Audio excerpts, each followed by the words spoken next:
If Zaz is Alexa, hard, Those who dream of alarm for heaven 9 don't a.m. get very far. seriously. Hello, everyone. We're on the stream now. Live, a liar. How's everybody doing tonight? I am So full of if food. Zaz I am no longer empty. Nice. So if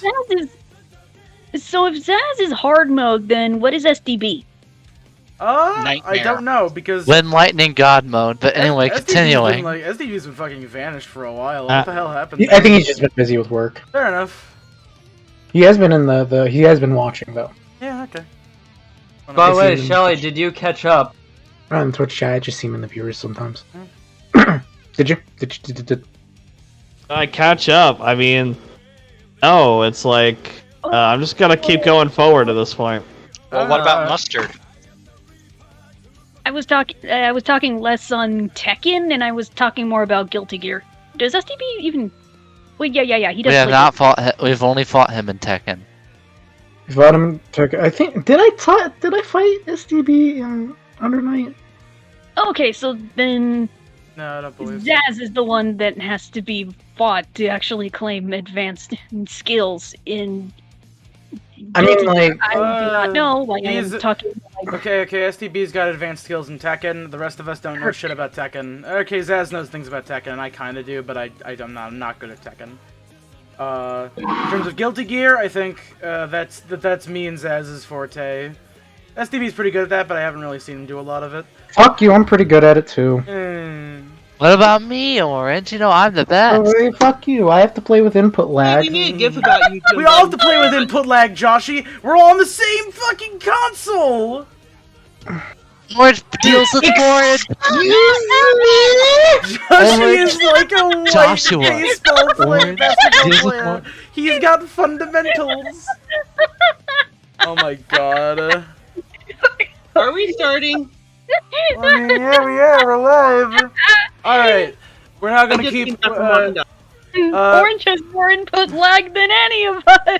All right, I've got Hellfire's about to run out, and I think we've kept the people waiting long enough. Yeah, time to get going. Time for Jessica and Cannon to have some very sharp interactions with each other. It's gonna be energetic. It's gonna be Solving frantic. a murder. Yeah, because last time shit popped off super hard. Yeah. People's guts be spilling and all that. Just oh no, the box is playing. That's the bad one. Almost in a not that guru bad. manner. Yeah, I was gonna say that. It seems weird, like, in the first episode, it was almost like a slasher thing. Like, people's faces got beat up, okay? It got smashed in, but this time they're just going straight up Guro. So you're not. So I mean, that you just doesn't- straight up you're- didn't watch the previous VOD, right? What?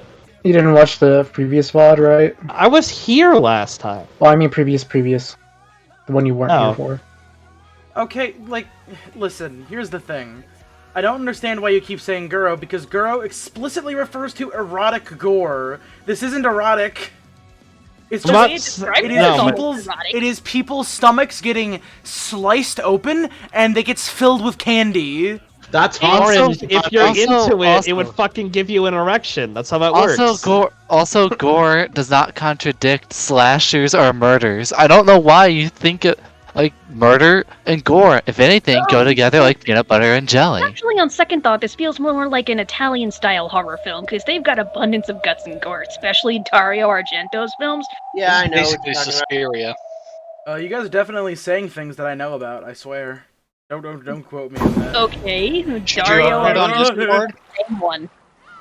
Oh, it's an item. in I'm XD. ready for the What did I Uminekos. get? Hey, I got a Metal Wolf Chaos XD booster pack. What did I get in it? Neat. Nope. Shit. I couldn't find that Use it to make big screenshot, but robots.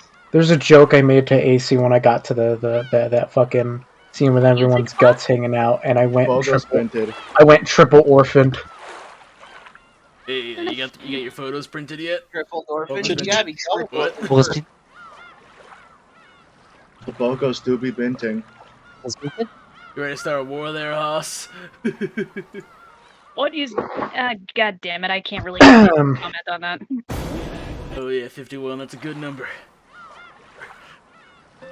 All right, here. Local stream setup. Oh, I also described the character of Gold Lewis to my friend, and he just said, "I would vote for him for president."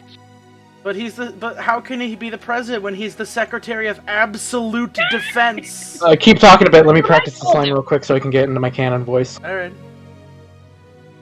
Will we explode if we stop talking? This, That was a pun. the stream is gonna die if we stop talking. You talking about that video game? Yeah, I was making a pun on the hit video game name. Keep talking. I used to you know, love that game.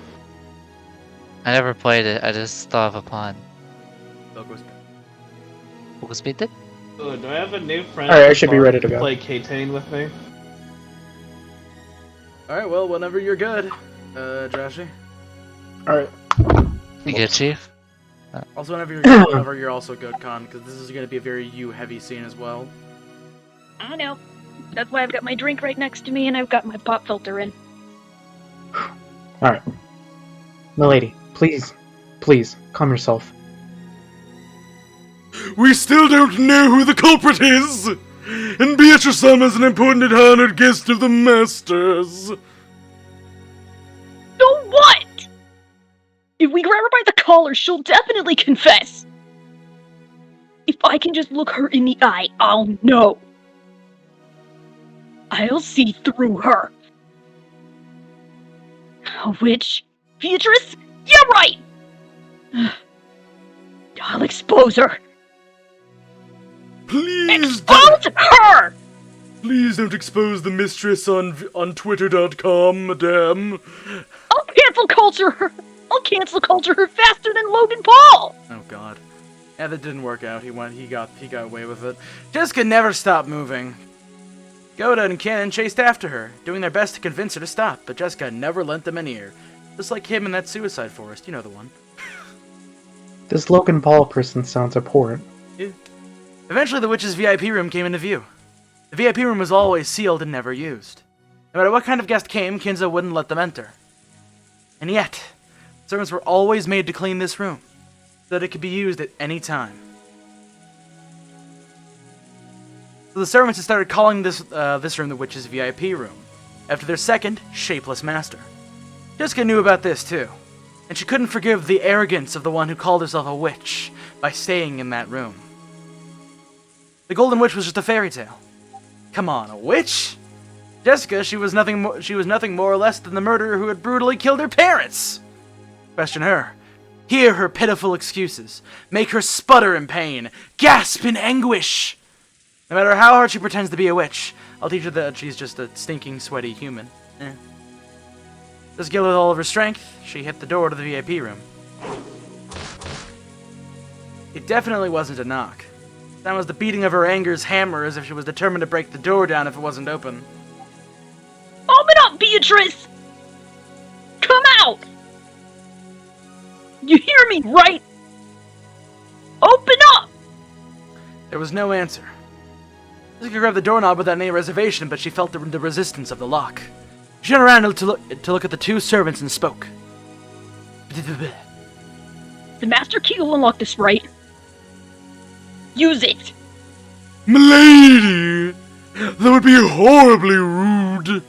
I don't give a rat's ass! Although Goda was flustered, he still tried to somehow calm Jessica's anger. After hanging his head silently for a while, Cannon pulled a master key from his jacket pocket. Cannon, son! Are you sure? Yes. I'm fully aware it would be rude if she happens to be in there. At any rate, if Beatrice had nothing to do with that incident, all she has to do is give us a satisfying explanation.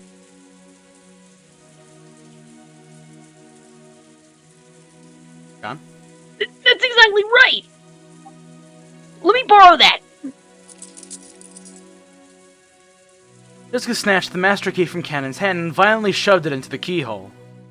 Immediately there was a small sound and she felt the lock click. Then, without asking permission, she flung the door open. Beatrice! Ugh. Where are you? Come out! Jessica rudely stepped into the room. The witch wasn't anywhere to be seen. That bitch! She's not here! Ugh. Where the hell'd she go? Yes, she doesn't seem to be here. Jessica thinks she might be hiding somewhere inside this room, peeked behind the curtains and under the bed, but she couldn't find anyone. However, there definitely were signs the bed had been used. And though it was only a vague sense, the atmosphere in this room felt a little soft. It wasn't that hard of an atmosphere to have a place normally devoid of people. Like a chapel, like the chapel. You could definitely tell that someone had spent the night in this room. But she could not be seen. In reality, neither Jessica nor Goda had met Beatrice. They only been told by those who had met her that she looked like a double of the character in the portrait. So they were doubtful about what her face really looked like. However, Cannon alone had met her. He understood what kind of being that witch was and what kind of personality she had. So he knew the forcing of their way in here and search for her definitely wouldn't work out. She must be watching us bitterly flail about. Oh, this is you. Go ahead. She must be. No. This is Josh. Oh, me? Josh. She must be watching us bitterly fail about in vain from somewhere, sneering at us. She's that kind of person. Because he's looking at things that way, huh? Cannon was the first to find it. The other two were concentrating on finding the shadow of a person, so they didn't notice. Near the water jug on the side of the table was a single sheet of letter paper. On it was a short message and a nearby fountain pen, which had probably been left used to write it. Cannon had already come to understand the witch. After finding the corpses, they had been overcome by rage and barged in here, only to find no one. So of course the witch would mock them. You can't mock someone unless they know they're being mocked. So in other words, that's what this must be. Milady. There's something written here. Something written? What? Jessica dashed over and violently snatched the piece of paper away. She probably wasn't trying to be violent. She just couldn't control her strength right now. What the? Don't fuck with me! To ensure the message, Jessica went into a wild rage, crumpled the paper up and threw it. Then she grabbed a light stand by the bedside and finally swung it around, mercilessly hitting the walls and furniture with it. She even hit Cannon. The light bulbs all shattered at once, and the fragments were scattered across the room. Milady, please calm down. You'll hurt yourself. Let go! Damn it! Damn it! Oh, come on, Beatrice! You coward! How could you do that to Mom and Dad? You think you scare me? I'll kill you! I'll kill you! I'll beat you to death, so show yourself! I told you to let go of me, damn it! This was written on the paper. This is Beatrice talking, so if you want to get into your voice. Did you think I'd be that senile to just sit around here waiting for you to come barging in?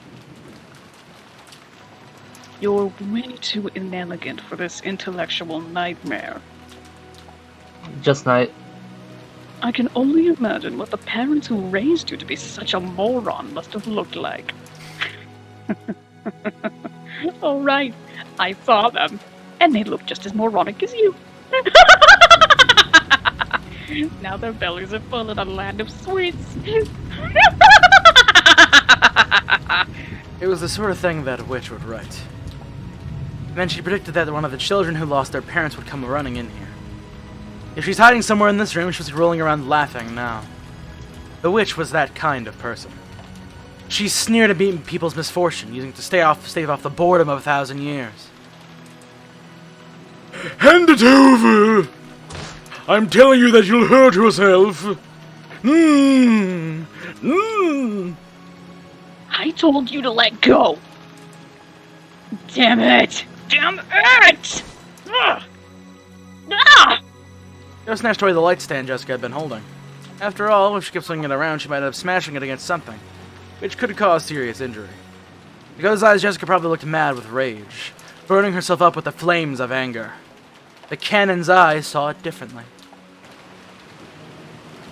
Those were Probably me. Yeah, you can go ahead. Those were probably tears of sadness and by rage. So, And the light stand was taken from Jessica, started crying on the floor, scratching at the carpet almost as though she was groveling.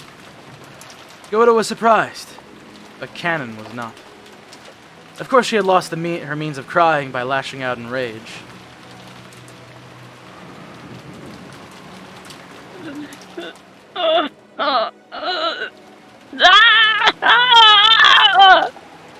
Dad, Mom.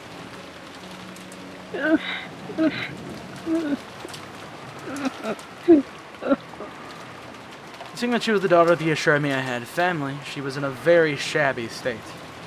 Scratched the carpet with her fingernails, and even her feet were scratching.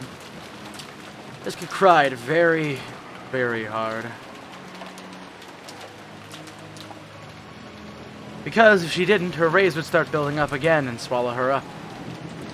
But over and over again, she remembered that humiliating message. I can only imagine what the parents who raised you to be such a moron must have looked like. Don't you call them morons. Both Mom and Dad were smart. Like me. They were really smart. Don't you call them morons. Take it back. Take it back. If you want to do this, I believe this is technically Beatrice mocking her. Oh, right. I saw them, and they look just as moronic as you. Now their bellies are full of and they're full in a land of sweets. Oh, damn it! I'll kill her. I'll kill her. I'll slice open her stomach and see how she likes it.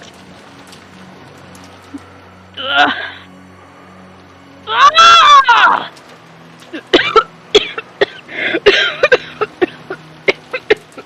As Jessica cried and screamed, she triggered an asthma attack.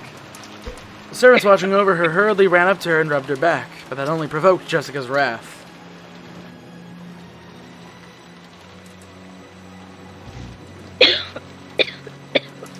The hell? If you've got the time to do that, search for that bastard. Find them and bring him here.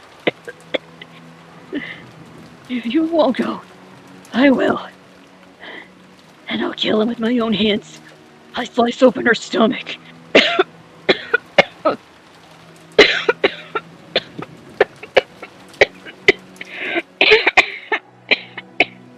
Don't touch me.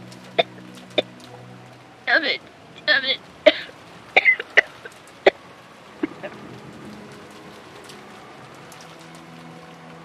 Jessica got up steadily and her asthma continued.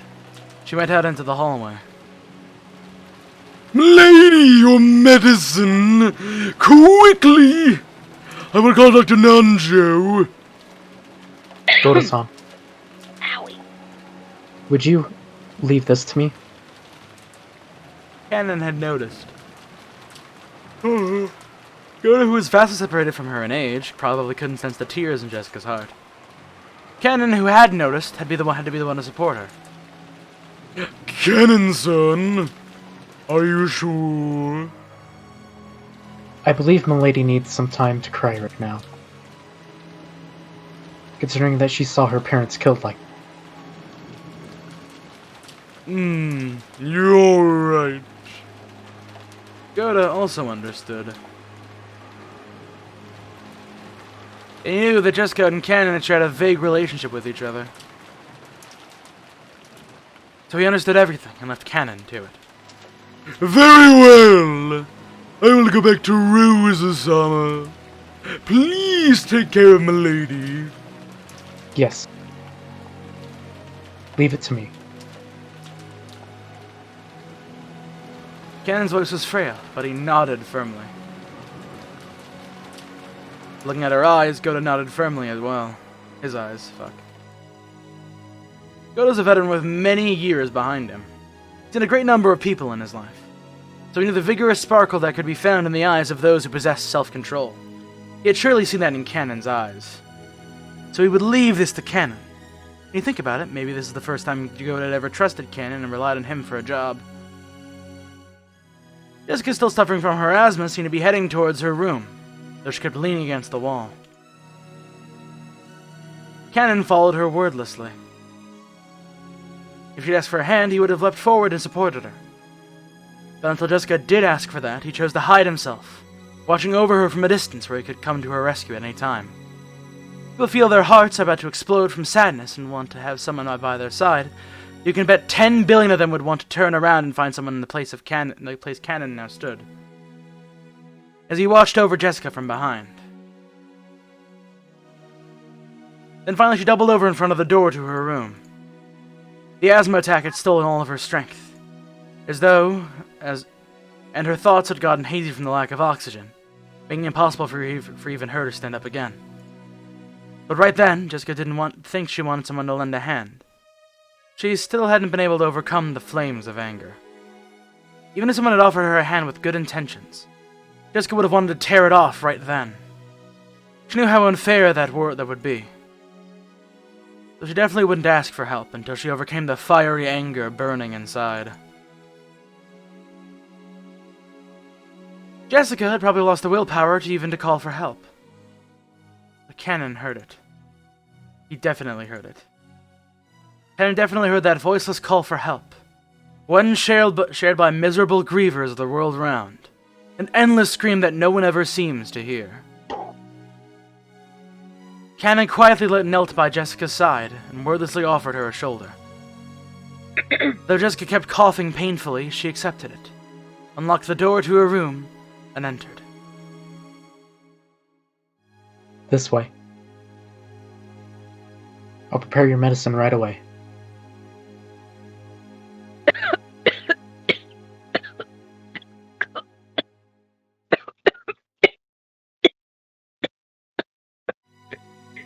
Jessica often said that when her asthma got serious enough, it hurt so bad that it felt like she'd vomit up her whole stomach. Her face was pale and her gaze wavered, yet the coughing continued. Even so, her sadness was probably even stronger. After having her sit on the bed, Cannon took a bronchodilator from a cute little basket on a nearby side table and handed it to her. Jessica sometimes forgot to take her medicine with her. Whenever this seemed to happen, Cannon would often take note and secretly carry around the inhaler from the first aid kit in the servant room, but he hadn't done so today. He scolded himself, as though wondering how he could call himself furniture after failing to bring it with him on a day like this. He remembered the day when he'd used that word and somehow betrayed Jessica's feelings. It jarred Cannon's heart, but he felt it would be indiscreet to think about something like that, considering how Jessica felt now, and he locked it up inside the depths of his heart.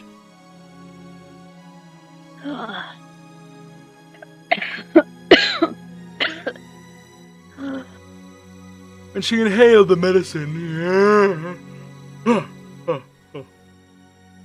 Jessica's wild breath calmed down bit by bit, and she was finally able to regain her composure. But she lost too much strength and willpower to get up from the bed.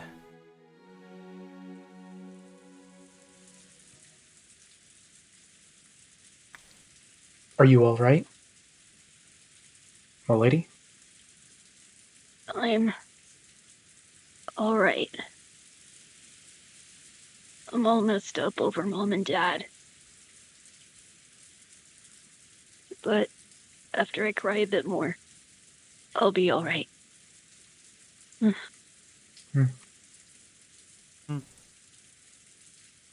Cannon regretted his poor choice of words.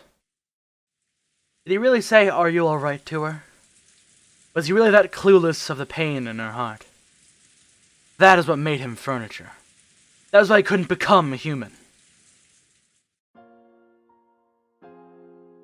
I will be in the corridor. If you need anything, please call me immediately.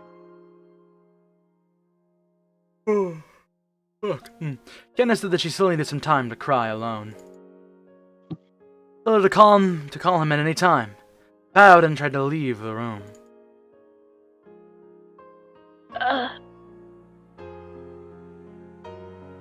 Do you need something? Jessica had spoken up as though she wanted him to stop, so Cannon has stopped. She asks it. That's you. Oh, if she asks, I'll do anything I can help her. Right now, I'd become even a cane or a chair that would help ease the pain in her heart. If by doing that, I could make up for the pain I dealt her heart on that day. For a while, Jessica stared into Cannon's eyes.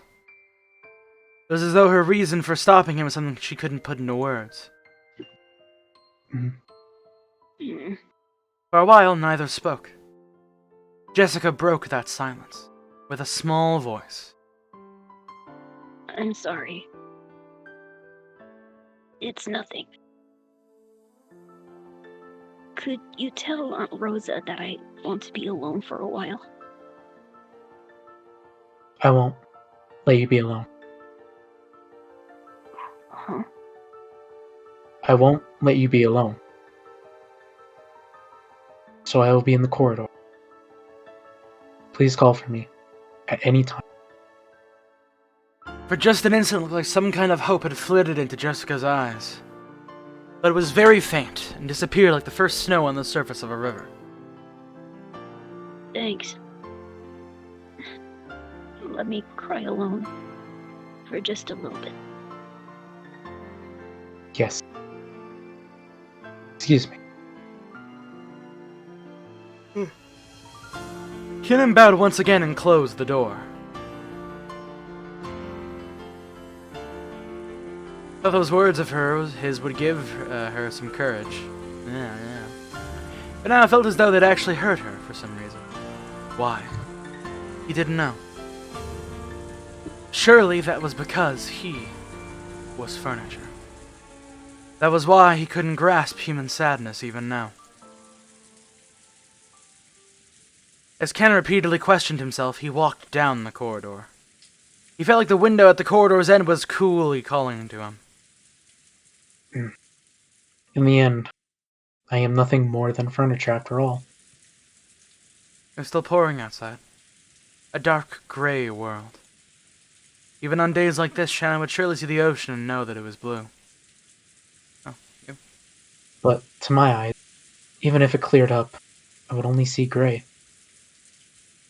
Till I can understand the blue of the ocean, it would be nothing but furniture imitating a person. I think you have a feeling of this is, Khan. 1 second.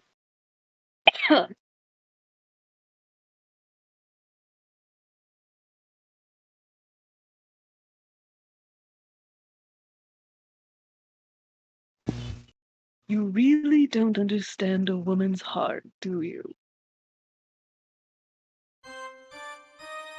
At times like that, you ought to silently remain by her side.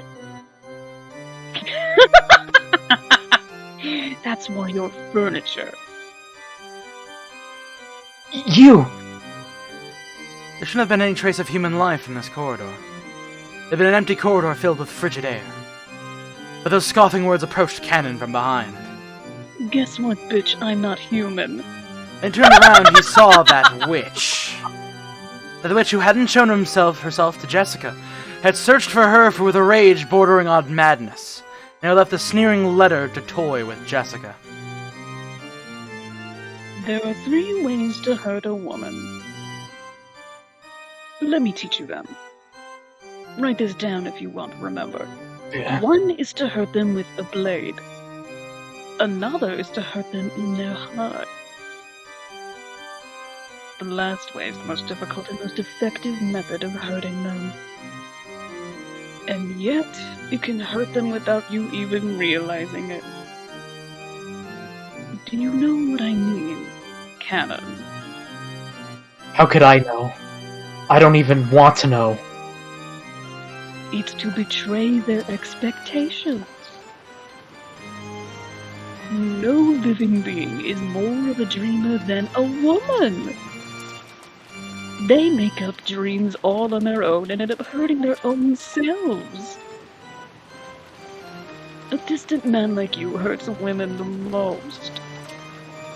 You couldn't understand. You have no idea how deeply you wounded Jessica. After all, your furniture.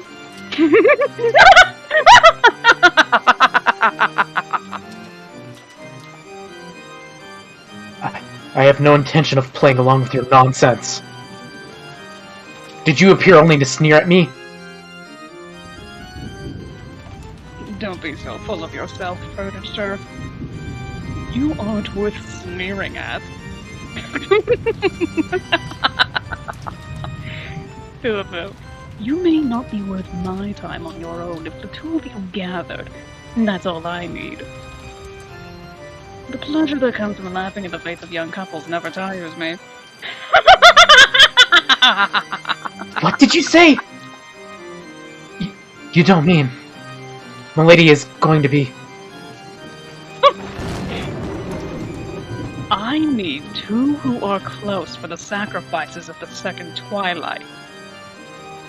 The two of you truly are convenient.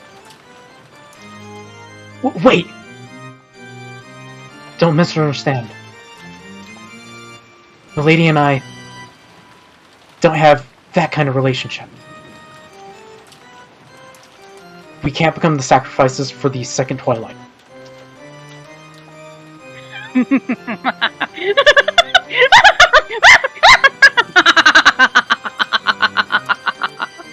That's why you hurt Jessica.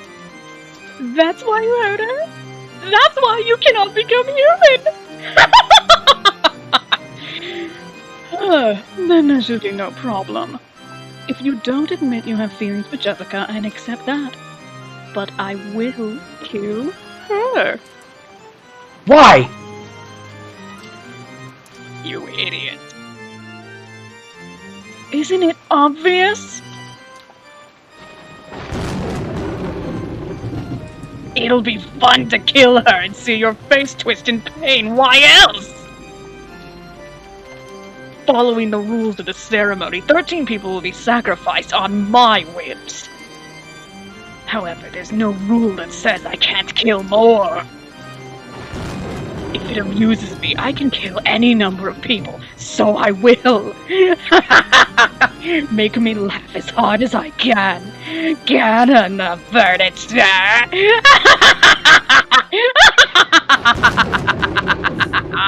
At that time, Kenan definitely heard Jessica scream.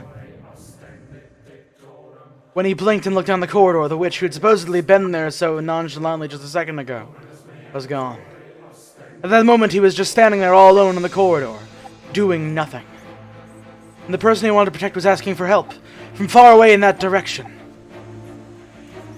It was obvious what he should do. It wasn't logical. It was an electric reflex, not a trace of hesitation or distraction. There was a person he wanted to protect, and she was asking for help. And at that moment, he genuinely wanted that person to by her side, to be him.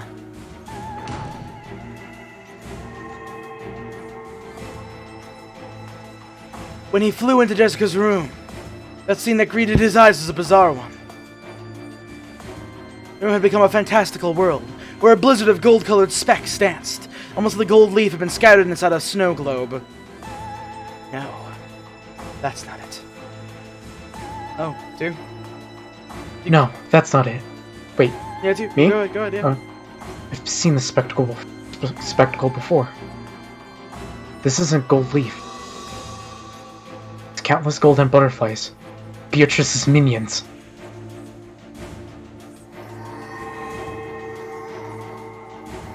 Jessica was surrounded by countless butterflies, waving her hands around, trying frantically to drive them away. Marie! Ken-kun! No!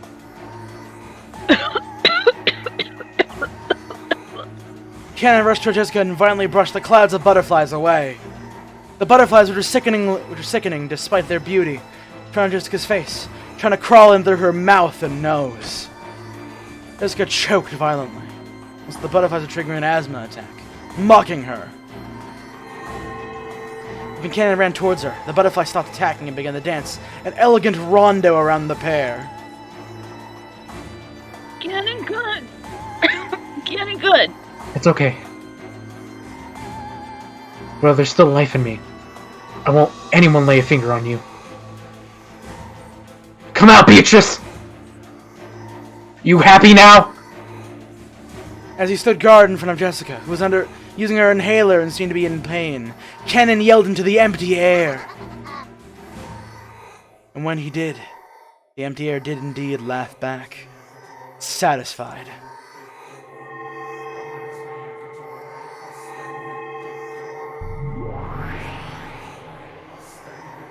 Then, she showed herself.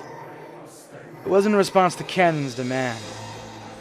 It was obviously because appearing and sneering would bring them even more humiliation, and plus, it was more fun.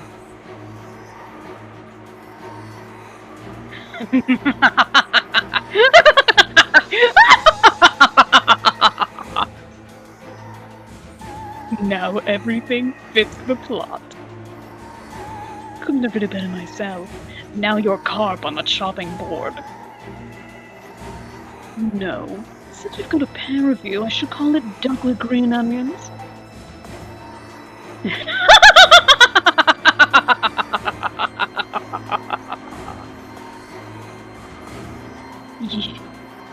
You... Beatrice! Please, stand back. I'll protect you, milady. When the princess and the knight come together, it's inevitable that the witch will appear. Yes, why don't you show me how much power Kinzo's furniture can muster? She snapped her fingers with a piercing sound. When she did, a blizzard of golden butterflies were stirred up, and they began to form a small mountain as they whirred around in a circle. It was like a swirling of cold, wintry wind that builds up a mountain of leaves. From that mound of gold, a hand sprouted, and it appeared, as the resident of this world below was crawling up from beneath the ground. What is this? What the hell is this? Jessica couldn't comprehend what she was seeing right now, and her mouth kept flapping open and closed. It was the bite of wisdom, seen in those trying to understand something incomprehensible.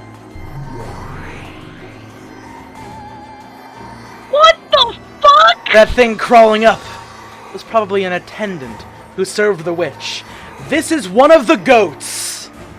Yep. They're fucking Baphomet? So, hey, fun fact, there are people talking that I couldn't use a sprite for. Guess what, motherfucker? Now we can use a sprite for y'all that don't have characters. Yep. I was not expecting Baphomet today. Yeah. I was not expecting this! I don't remember the PS3 versions are fucking jacked. Yeah, so here's They're jacked. So, here's the thing I fucking love is that I know people will argue about, soul versus soulless and all that thing. But I love Ryuka Shia's design way more for the fucking goats, because they look creepier. Like, you can barely tell the fact that they're fucking goats and they don't have any eyes. It's great. Because he very much shadows them out. Meanwhile, Please explain to me why the PS3s are barked. They had a furry on the development team or something. Yeah, like the Chad console versus the Virgin PC release. God. That thing crawling up was probably an attendant who served the witch. No! Oh, don't worry, it gets better. Appeared to be wearing a uniform suitable for one who served. But its face was wrong. It looked strange. It was covered with pitch black hair, breathed rotten breath, and its eyes were filled with the same strange, subterranean glow as lava. And, to symbolize its non-human status, it had 2 horns. It was the figure of a goat-faced attendant who served the witch.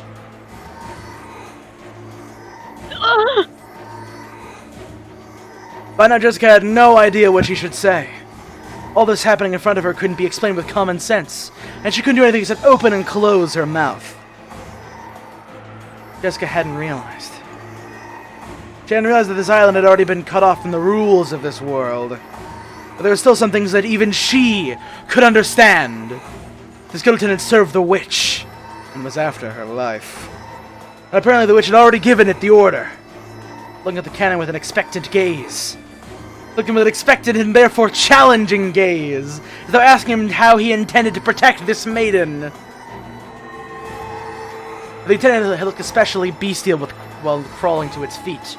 You could see in the way it carried itself that it possessed more than enough grace to be worthy of serving the Golden Witch. Till that it was one overflowing with the joy of furniture, wanting to meet its master's expectations.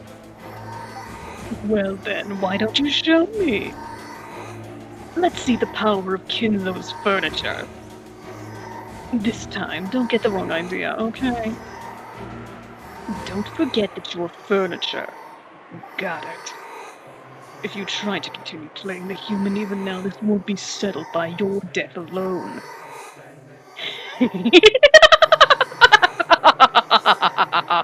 good lieutenant made what seemed to be a silent, respectful bow. Was it directed at his master? Or was it offered to Cannon, its opponent? Then on the attendant's hand, a blade of wicked malice appeared. It's turning into fate! Well, what the hell is that? Jessica had been unable to understand what was happening before her eyes for a while now. Hold. All she understood was that the glow in front of her existed for the purpose of ending her life. And right now, that was enough. Cannon spoke quietly to Jessica, who was standing behind his back. Milady, please stay back against the wall. Never let your back leave the wall. What?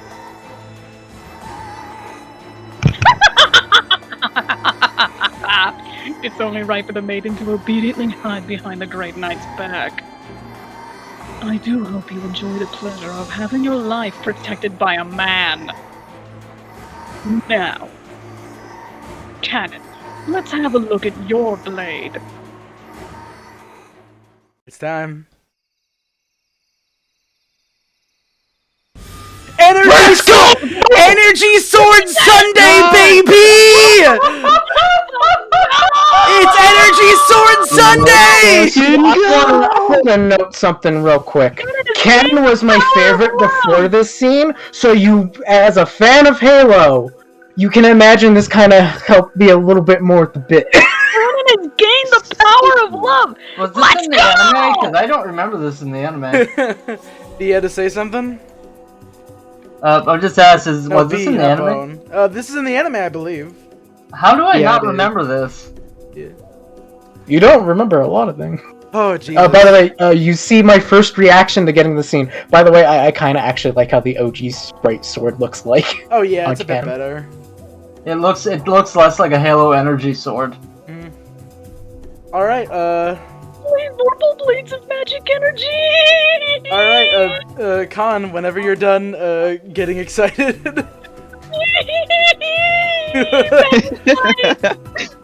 Are you sure this wasn't inspired by fate?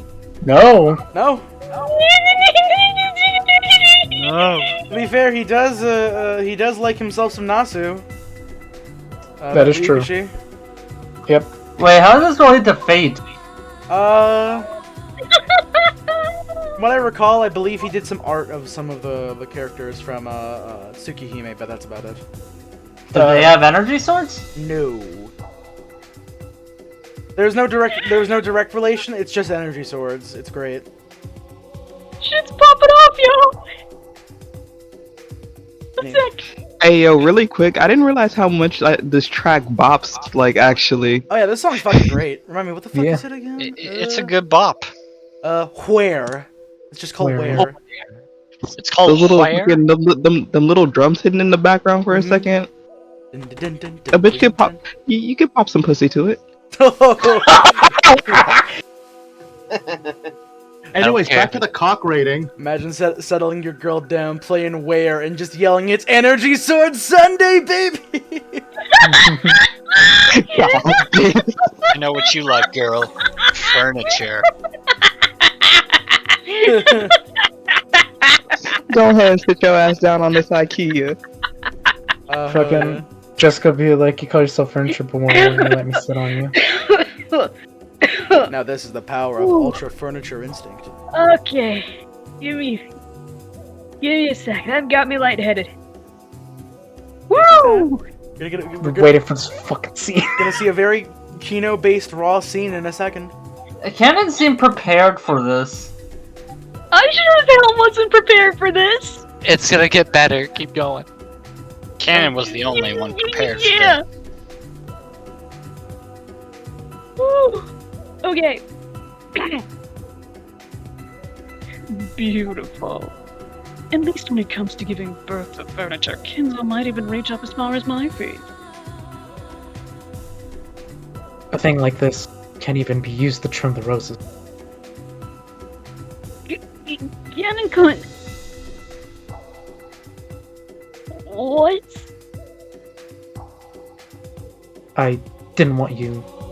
I didn't want to show you. You knew about this sword, motherfucker! I'm sorry my sword is so long, I didn't want you to see. Yeah, but what does he call it? Oblivion? Andy knows how to use it. Yeah, but what I does he call don't it? know if Sword? he does. Widowmaker? It's the only way we'll see is if we go. I wonder if he's taking it I out. was honestly expecting a pity laugh or something for that, but never mind. Anyways, she's talking about taking something out. What out? So, you've taken it out. How does it feel to expose your subhumanity in front of the girl you care for? Be silent.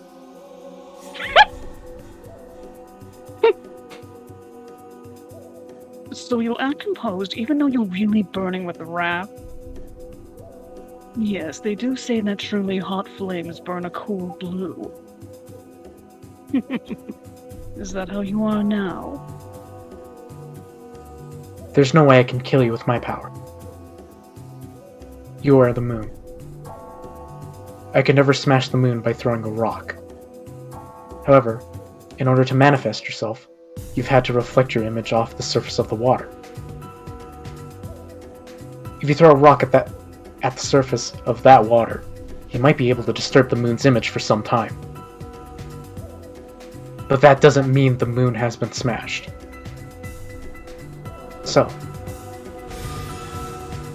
until this life of mine is over, I'll keep on striking your reflection. I like it, Cannon. Begin. Furniture.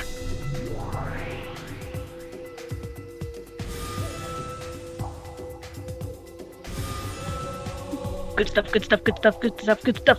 Oh, it's about to pop off. Give it a sec. I'll take your word for it. Yeah! Whoa!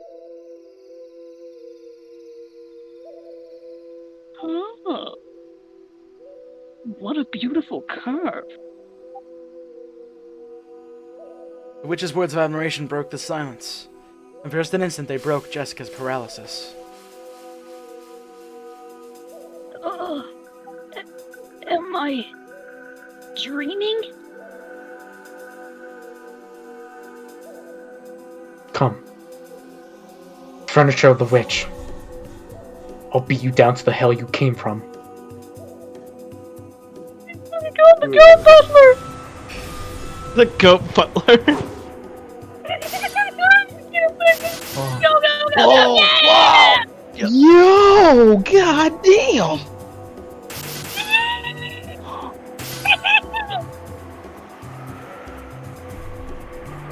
Kick his ass!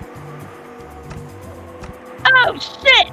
A strand Cannon's of red not gonna had win this. left on Cannon's cheek. The witch Okay, saw you're this still in and the grinned fight. broadly.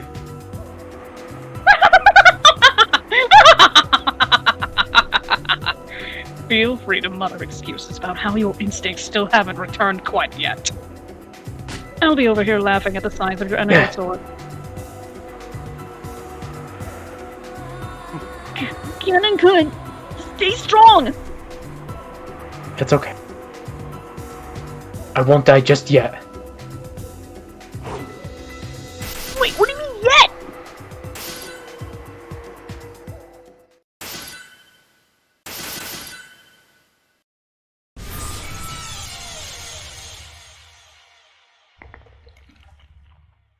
Oh shit.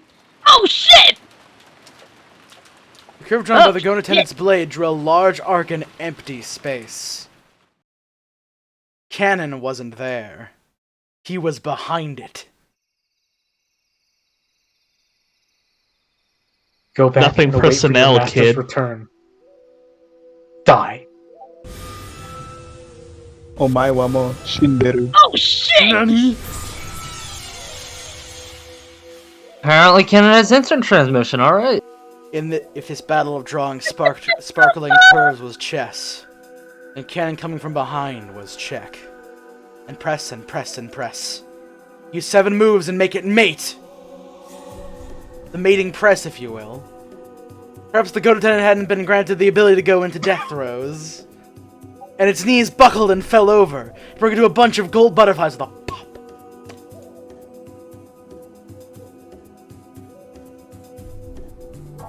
There was no sound of it hitting the ground. Even those unable to understand this battle would surely realize that Cannon had been magnificent.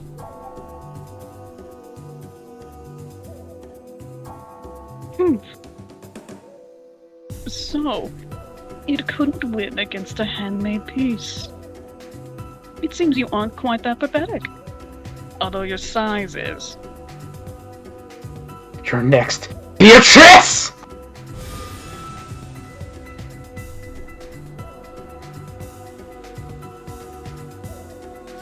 The instant Cannon's blade sliced diagonally through the witch's form like a knife through butter. She turned gold and burst. She used burst. She was carried into several thousand gold butterflies, and for just an instant, it was filled with the color of twilight. It's just as Cannon himself had said. Slicing Beatrice is just the same as slicing the surface of the water, where the moon was reflected. Witch's form, with an ordinary expression on its face, as though she'd been there the whole time, was right behind Cannon.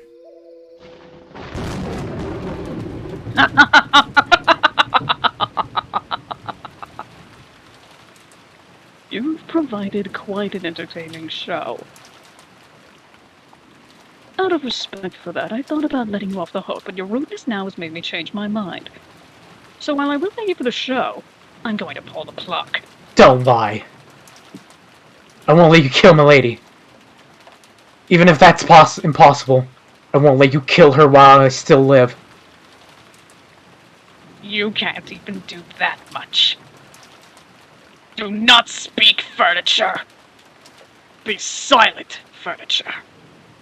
Know your place, furniture! Cannon-kun isn't furniture. Huh? And what makes you think that? I don't need a reason. Cannon-kun is Cannon-kun. No. His real name's different. But a name doesn't make it furniture. Cannon-kun is its own way of living. That's a noble thing. It's something he gets to decide for himself. You say he can't have an opinion because he's furniture. Then he can't live his own life because he's furniture? That's wrong! Milady, you mustn't provoke her. No, I've got to make this clear. Kennen-kun isn't furniture. He's human. Why? Kennen-kun rushed to save me of his own free will. And he stood in the path of a fearsome witch like you. He had so many chances to just let me go, but he didn't. Self-sacrifice is part of the noble spirit that only humans have. That means Kennen-kun's human. So take it back! Don't you call Kennen-kun furniture again! Lady.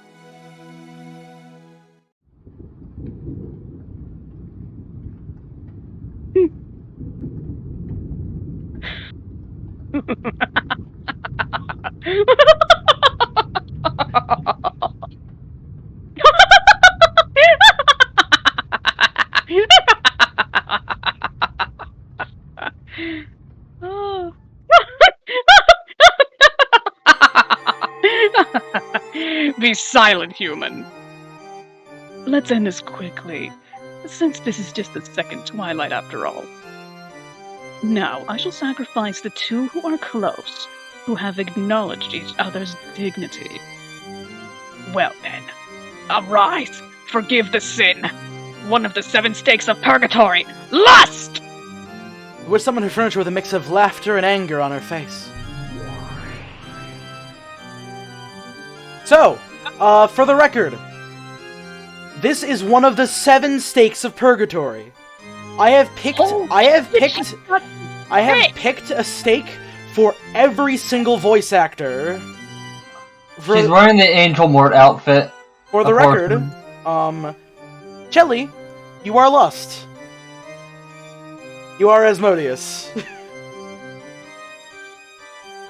Okay. Asmodeus of Lust. Yeah, there you go, perfect. Right here. I've had enough of this farce. Quickly, execute the second twilight. Don't keep me waiting, got it? As you command. Another weirdo shown up! Not a fucking weirdo. Yeah, I mean those pigtails kind of cement you as a weirdo, and I don't know if those are suspenders or socks or what. It took Can less than an instant to understand. That goat-faced form a second ago had been nothing more than a pawn to the witch. However, this newly summoned furniture was a game piece with a vastly different value. Wow, I must be lucky to be given such wonderful praise. Damn! Scared? Cute? You're cute.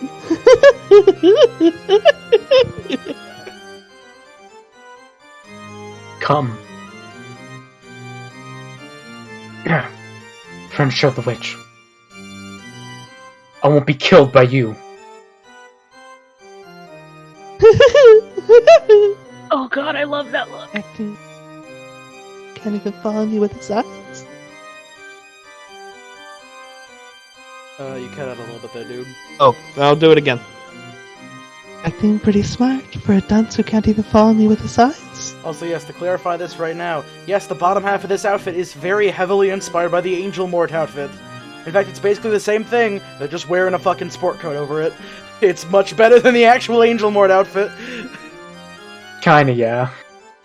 I go. Hey? Hey, where do you want it? Where do you want me to curse you? Answer me. Pierce you real good. Wherever you want. Here's my hand, please. Come on. Answer me. Baby. Don't call me cute, you degenerate.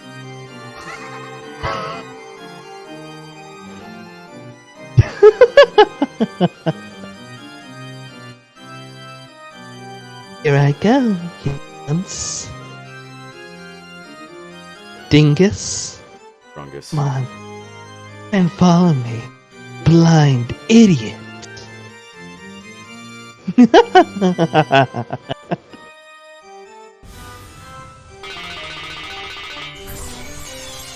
What the fuck just happened? Ding ding ding ding ding ding ding ding. Death. Oops. Sorry. Ah! Milady?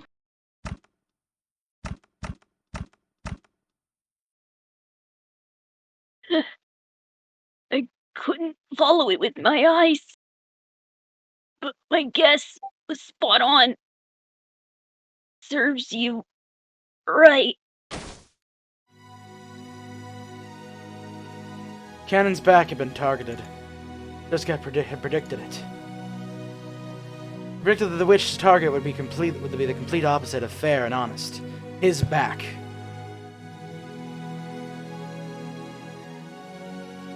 Wait, is this me? But she had no way to block it. She didn't plan on it being some act of self-sacrifice. She just couldn't think of any other way to protect Cannon's back. So she could do nothing but block with her own back. The furniture of the witch, which had changed into a form of, changed its form into a demon stake, was buried deep in Jessica's back. It was obviously a fatal wound that reached as far as her lungs. When she saw this, Twitch let out a very loud, evil laugh. Because it had hit where the witch had predicted. Everything. Everything. Is as the witch predicted. What's wrong, Cannon? Milady Jessica just got killed while you still lived, didn't she? Yes, that's it. That face. That look on your face is what I wanted to see.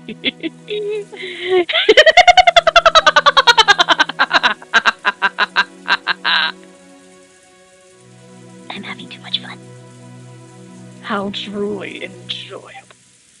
How truly enjoyable. That's enough. Die. Make me laugh. Come, arise, forgive the sin. One of the 7 stakes of purgatory. Wrath! Let me pull up my notes because I don't know who Wrath is. Give me a second. Satan of Wrath. God! Oh yeah, it's you! Damn! Yeah, Noir is Wrath. I forgot about that. Right here. And turned away because the Valley Girl accent. Whoop-de-doo!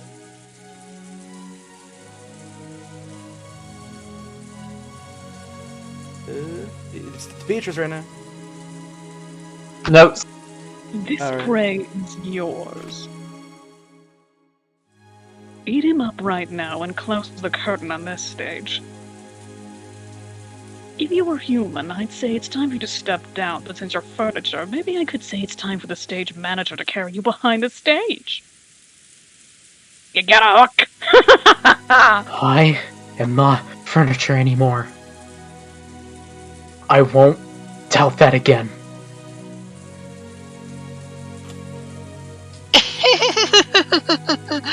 Oh, what's this? You want to be killed by me again? Your chest, it's so warm and it feels so good to pierce it. Come on, let me have another taste, okay? Won't you make me feel really good with that hot, fresh blood in that warm chest of yours?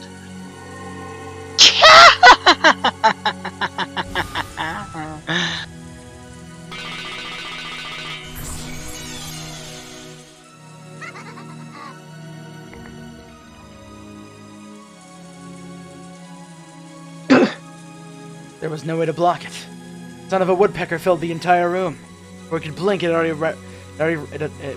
was already right in the center of his chest. Take a piece in chess, the rules say it's impossible for your opponent's piece to defend itself. There's an obvious result in accordance with the rules. This is an obvious result in accordance with the rules. Canon landed on his knees, and he apologized. Not to the witch, not to Milady. He apologized to Jessica.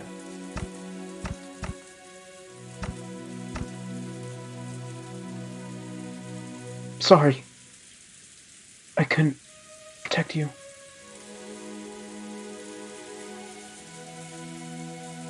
Don't worry about it.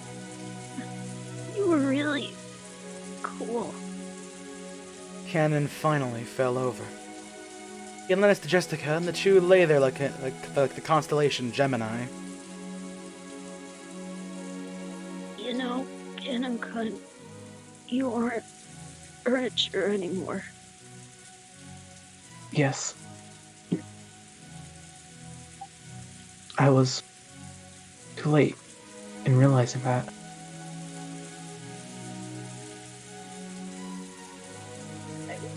Ask you what your real name was. My real name is...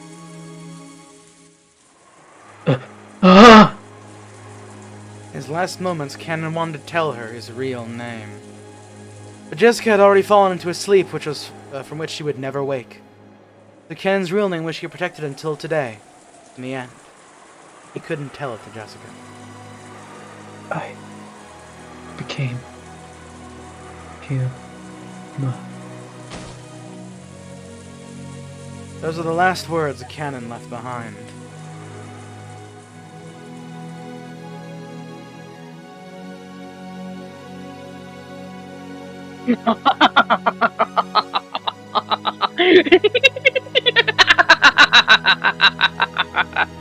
Don't make me laugh, furniture. Even after 100 years, furniture will still be furniture.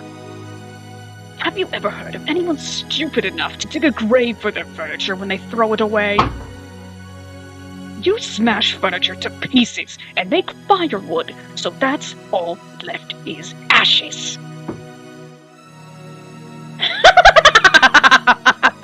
That's how it is. Furniture gets no tombstone. It seems you believe death means an end to your humiliation, but that's naive. I will show you what it really means to disgrace the dead.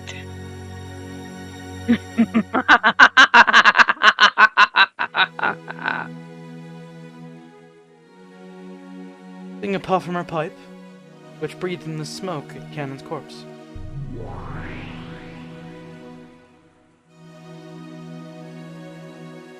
When she did, Canon's corpse softly floated up into the air, disappeared as though it had been eaten by a mouth in empty space. The witch played dirty until the very end. Corpse of the pair who managed to understand each other in the end. Not even permitted to be close. If someone had been watching, they would probably say mournfully, "So this is what you meant by disgracing the dead." However, Beatrice was far crueler than that. The reason for that would soon become apparent. When they Shit, cry. man. Okay, how was my Beatrice during that whole mess? Cause Good. Great, Yeah. great. Really good. thank you. Also, Do shit. you like Hold on a do you second. like my Yeah, we're- girl voice? Yeah. Yeah, it's fun. Oh, it's really Yeah, good. it's fine. Like the general rule of thumb that I've had for basically every character, for each one of the 7 stakes, which you will all be doing eventually. Except one Word. person, but you know they'll figure that out later. Is just like if you can't think of like a funny female voice to do, just go for like a Valley Girl voice. Because like that's what I'm gonna be doing. I think a lot of us Yeah, are just gonna yeah. fall back on that because Right I think almost here. every it How doesn't. was my Like, Beatrice for sure. performance? Because I felt like I was I phoning wonder. it in on some of those laughs. I wonder You're which fine. voice I'll default to. I have no idea what you said, Kaneko. Me, You I talk just said, during everybody hey, else. I'm gonna play How was Lust, my- so how I'll was play my- Lust. Yeah. Oh, you're How doing was Lust my- from like Full Metal Alchemist or How something? was my... Oh, go ahead. Well, okay, one second. I'm just gonna answer him, but I was just doing a fucking Lust voice. Oh, nice. What I pictured that to be. Very good. How Alright, was so What my... did you say? Con. How was my... No, I mean, you can go. You can go. Go I'm ahead, sorry. Swan. I'm telling you to go. I'm sorry. I know it just gets a little frustrating.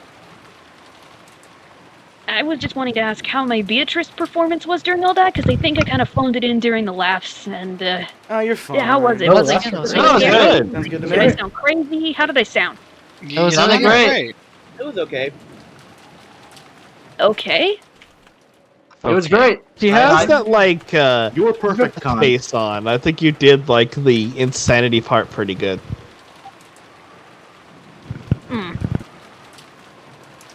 Unfortunately, In particular. they don't have any. We cannot look at the stakes yet on the character chart, but we will eventually. Noir, you're married? Oh. Didn't know that. I see! So it has Wow. begun! Oh, cool. Yes.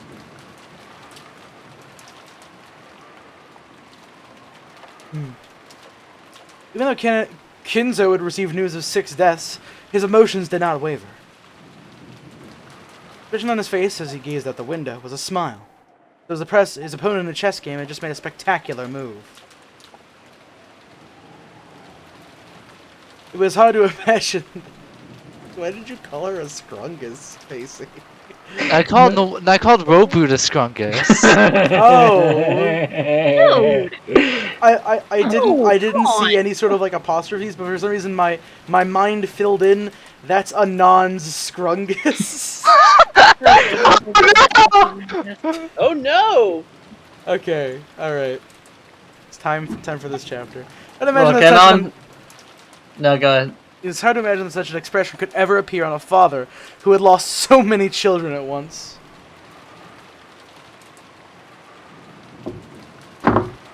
Gora and Cannon followed Rosa-sama's orders and went to call the... After that, she ordered us to follow your orders, Master. What shall we do? This island has already been cut off from the real world. Mere phones will serve no purpose. Should I have them stop? The roulette is finished. What they do to pass the time is up to them. Let them do as they please. Yes, sir.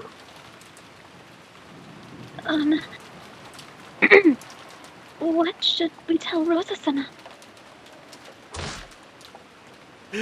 Didn't I say they should pass the time as they pleased? You kind of cut out at the beginning I there, Orange. imagine, because, you know, I'm going really loud. Yeah, whatever. I'm sure the stream got it. They can sing if they want! Dance if they want! Even further, hang themselves by the neck, or jump into the boiling kettle! A boiling Whoa. kettle. Until 13 people die, they can spend their time as they like! But that's too boring. They can wonder about whether 6 times 9 is 42, or something. That's the answer to the mystery of humanity and the universe! Yes. My apologies. I don't recall the reference to A Hitchhiker's Guide to the Galaxy. Like that fucking eluded me. Holy shit! I don't remember that at all. Oh yeah, that was a thing. Yeah. Oh my god. That's Hitchhiker's Guide. I was gearing up to make a 999 joke because of the numbers. Oh, speaking of which, I have to talk to you about 999 about something I realized. Oh sure, yeah, but not right now. Oh, Not right now. There's people in here who have not completed the 999s. That being said, hey, go see 999. Or go read 999. Go play 999. It's if you math. Anyways, Man. Shannon cowered in fright at the sudden rage. Genji made a gesture as though telling her not to speak out of turn. Shannon couldn't help but regret saying too much. However, you two are also free to do as you wish. Genji. And Shannon too. You've done well serving me until today. Your words are too good for me. But,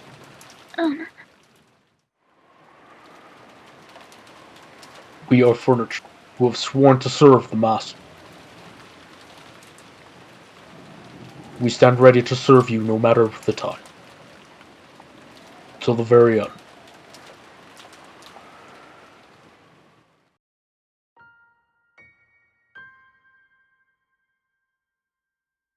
I want to tell the two of you about everything. Shannon, I shall be writing a will. Please, copy what I say. Genji, please, my usual drink.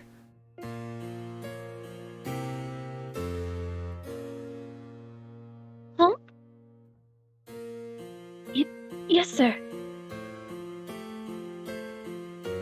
Nanjo often recommended that Kinzo write a will because of his health. But each time he had, Kinzo had gone mad with rage. Ever since then, you'd think will would have been the word Kinzo hated the most. After hearing such a word coming from his lips, Shannon couldn't help doubting her ears for an instant. Shannon hurriedly prepared the side table and some writing paper. Genji followed his orders and began preparing the usual green, evil drink. I'm ready.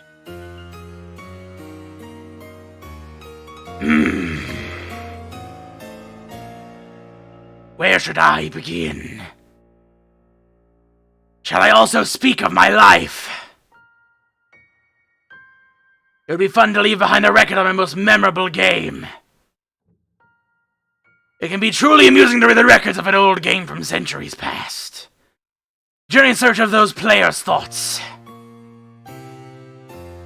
Should the game records of my life lead those in the future to go on a journey in search for my thoughts?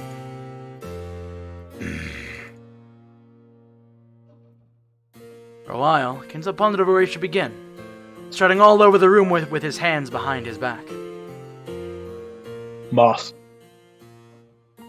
Here.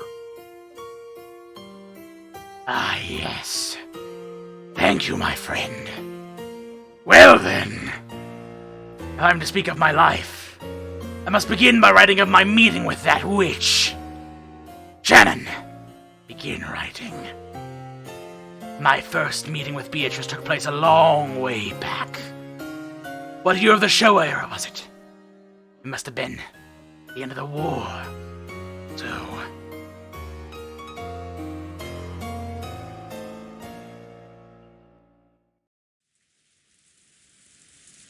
back to the chapel. Cock tease! I fucking hate that! We took enough time. We took enough time to regain our strength. Calm. We swore to our parents that we catch the culprit. It would be a lie to say we weren't still torn up about it. I Even was now. promised a lore dump! You will get one. Not right now, though. No! Even if we let our guards down just a little, we'd probably start going on a rampage just like Jessica, letting our emotions show with some kind of violence. Remember what Goda-san said after he got back right now. Canon-kun was looking at the Jessica. Apparently she was still very emotionally high-strung.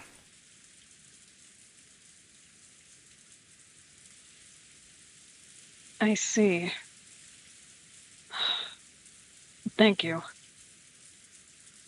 Maybe a young kid would be better at understanding a young kid's feelings. It would probably be better if we left them alone for now. Rosa, so man, I can't remember Nacho. Rosa, son. There is nothing more to be gained by remaining here. The phones may not be working, but tomorrow the boat will come and we should be able to reach the police.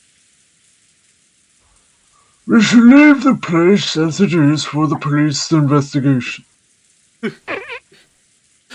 Dr. Nacho! Dr. Nacho, how is Ross doing? Dr. Nacho! Is this a reference to something?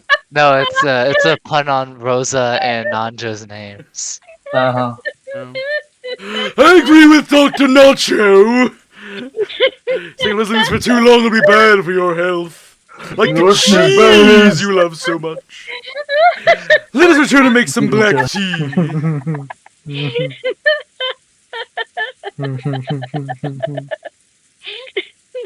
Ah, yes, crap. I've already lost part of my mind from the goat, man. Just nachos. I dropped my water. It's like that Daredevil character, Electra Nacho. I love to be dipped in sauce. Is that a real thing? Dr. nacho fries over here. I can't believe Dr. Nandra's gonna be brutally murdered by being dipped in nacho cheese. Once Jesus, my friend. The only problem, you see, the thing is, nobody could save him because it was nacho cheese.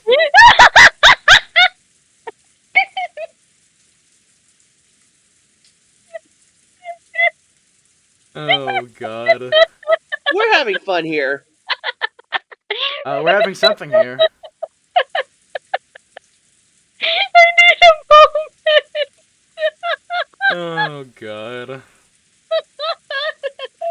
Gorge son. Now look what Sean Dunn did. You know, this would be hilarious that there's actually a laughing out of nowhere. And they were going like, where's that laughing coming from?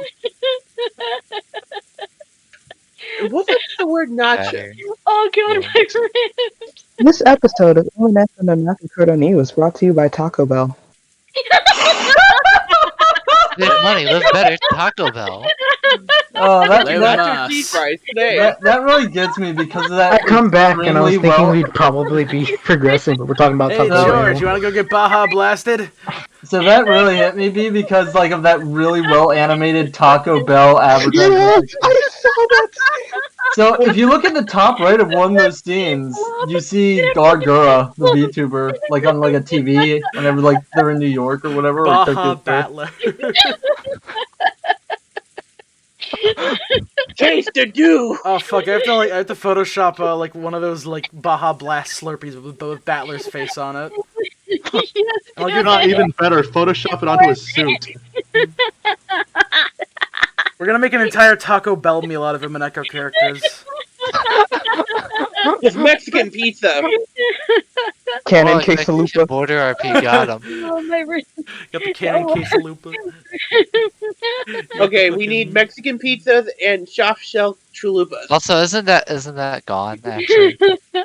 What is? It's still here for my heart. Soft Shannon tacos. The Kuma Saladilla is very good. Alright, we're gonna fucking kill Khan. We gotta stop doing this. We gotta think outside the bun now.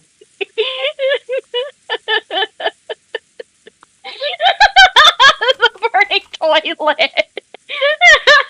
And then we got back to the toilet. Please stop. Anyways, never forget to live moss, everybody.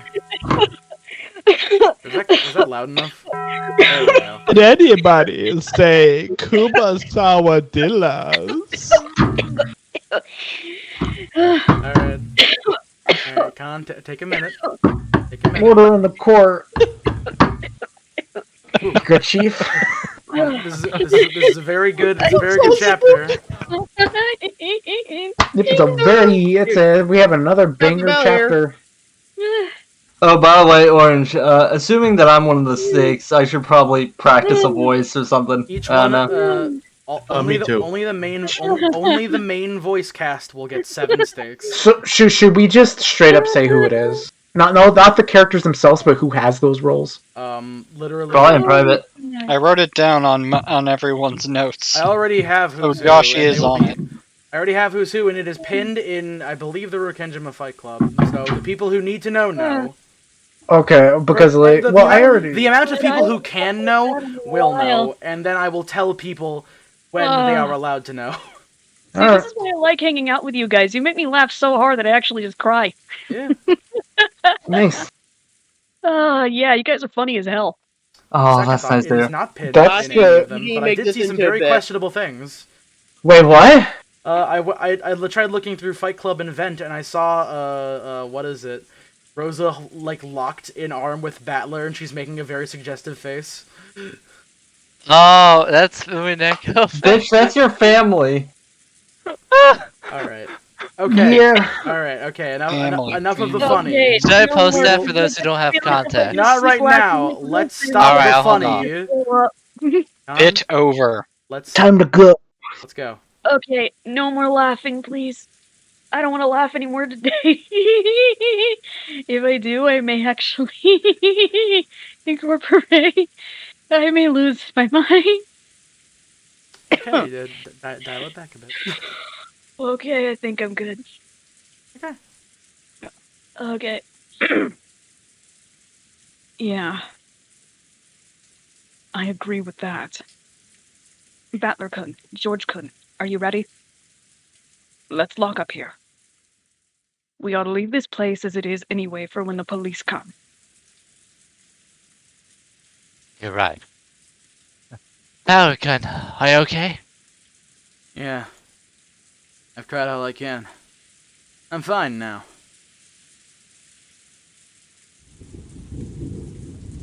The police will truly find some evidence during the thorough investigation.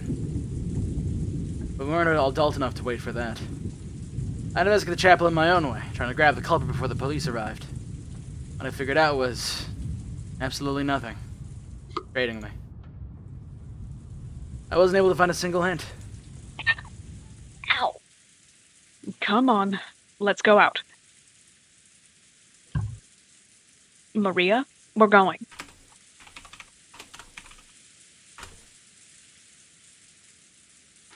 Don't keep staring at it.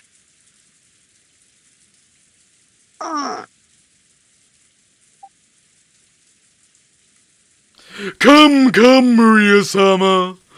Let us return. It's cold here.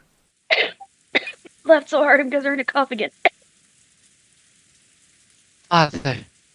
Mother, thank you for everything. I will definitely become a man who doesn't betray your expectations. George spoke his last words of farewell to his parents. Seeing that, Battler followed suit. Dad? Kirie-san?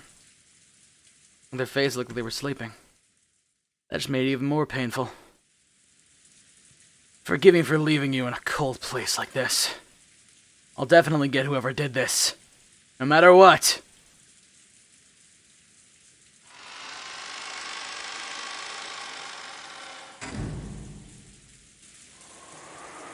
What is this? What a repulsive scribble. Did the culprit draw it? This is way worse than vulgar. Oh, horrible. When the door to the chapel was closed, we learned about the creepy scribble for the first time. When we first found this, it was already drawn here. Was it made by the culprit? Supposedly the culprit was a witch. And this magic circle to summon a demon or something? Oh goddamn! With all this again. 1 second.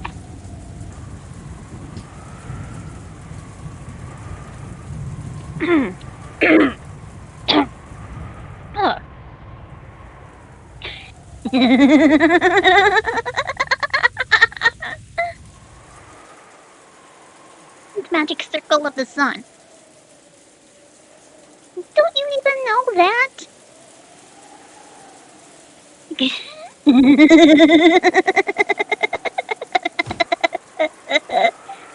Out! Hey! Don't I always tell you to not make that creepy laugh? Maria, go on. What does it mean? It's a magic circle to escape from physical or mental bonds. Owie! And the part written around the circumference says, "The Lord has freed me from my chains. I will offer to you the sacrifice of thanksgiving, and I will call on the name of the Lord in Hebrew."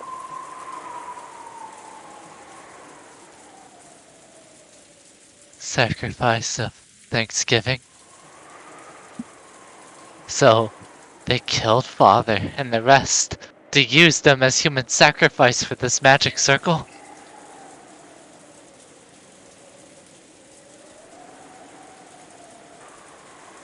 Sorry, I'm still also frantically typing notes during this entire moment. That's okay. That's fine. Calm down, George Cotton. This is the culprit trying to provoke us. I'm sure it doesn't mean anything. Thinking about it will only poison the heart. Looks like there's some English written here. Oh, Lord. Happy Halloween for Maria. I get it. There's a key to open the door that was handed over to Maria. Is that what's going on? Well, this is a chapel after all. Maybe Maria doesn't mean Maria-chan, but the Virgin Mary. In that case, you could read this as blasphemy against God in the name of Halloween. They say witches who make contracts with the devil with demons swear to defile God's name at all times. Well, in that sense, this really is a witch-like crime.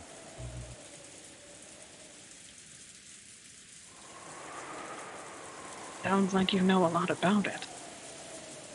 Did you get that from Maria? Yeah, something like that. Bitch, don't go blaming your daughter for this! And the chapel, huh? And all the trouble of calling them out there and killing them. Aunt Rosa, does this chapel have some special meaning? What do you mean, a special meaning? Well, someone carried 6 human corpses all the way over here and set up these elaborate decorations. We can't tell if she called the 6 of them over here before killing them, or if she killed them before carrying them over here. But either way, it'll take a lot of effort. Why did the culprit want 6 people to die here? True. By doing something that elaborate, there would be an extremely high chance of some disadvantage evidence being found when the police arrive. It is inconceivable that the culprit would fail to realize that. The issue now... I said it. Sorry. Some shit. is why the culprit went to all that effort. And that leads us to just one question. What meaning is there to this place, and where we found the 6 corpses? This chapel was important to Father. And ever since I was a kid, I was given strict instructions never to enter it. Oh. I came here too once. Got in lots of trouble.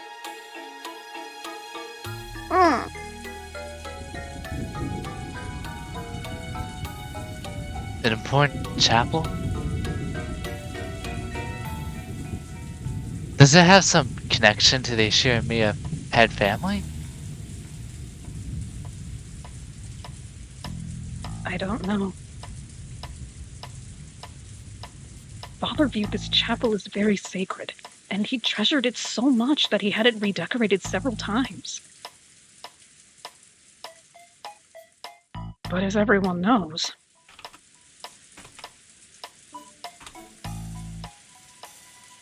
Father wasn't a devout believer, as his passion for black magic demonstrates.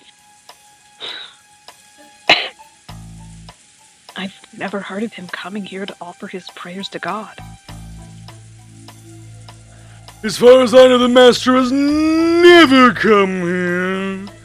We even call this a sealed chapel, and I found it eerie.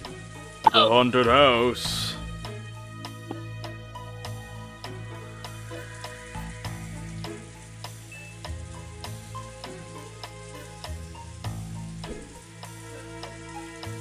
Even though Father was even though Father even never approached it himself for some reason, he made the servants give it a major cleaning several times a year. It felt like he kept it clean all the time so that it could be used at any moment. Even so, it's called the sealed chapel. Maybe it's indiscreet to say this, but doesn't that sound pretty cool? Atanandro, you're an old friend of Grandfather's, right? Have you heard anything about this?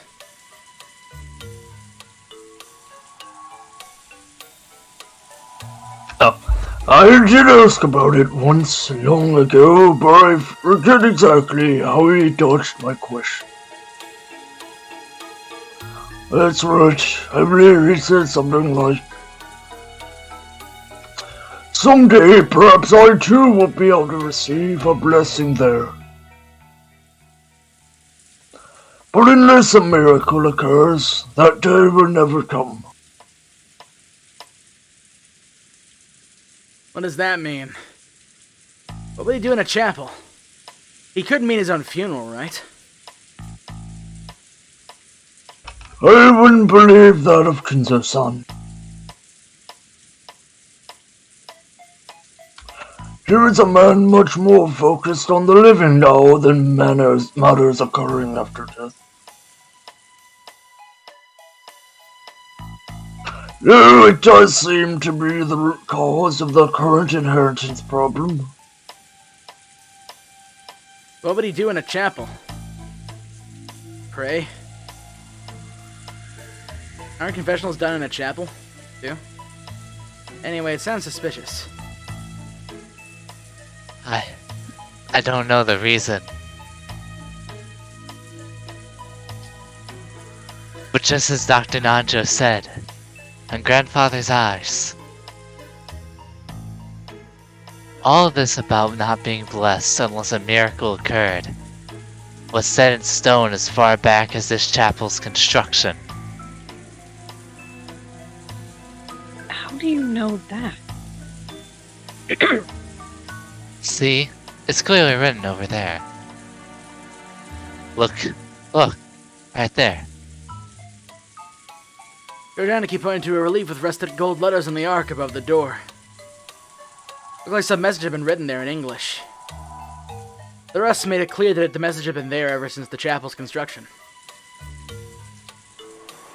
I'm not that good with English. What is it? This door is opened only at probability of. Sorry, my English sucks. He gave up after failing to finish even the first of the 2 lines. Well, the others could read it properly. I think it went MBTQ. So, how many did that mean? I think, Anyway, this is incredible. Adding up all the fingers on both hands doesn't even get you close. It really would be impossible unless a miracle occurred. Certainly. It's quite reminiscent of the old Kenzo-san who loved using gambling as a metaphor whenever he got the chance. Hey, come on! Can everyone read it? Someone tell me what it means, too.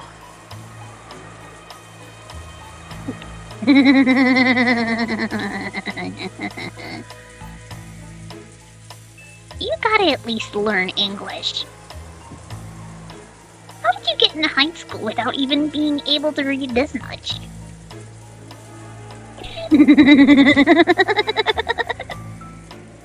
Ow!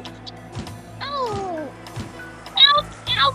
Ow! God, she's going at it. Mind your own business. So, let's read Oh, it's Battler. Simply put, it means something like this. Yowie. Unless a miracle occurs, this door will never be opened. Unless a miracle occurs, you will never be blessed. Ow. Grandfather's magic is based on astronomically low probabilities.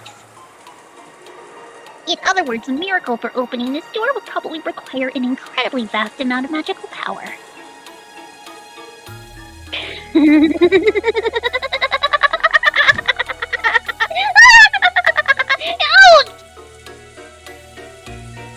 Nice job.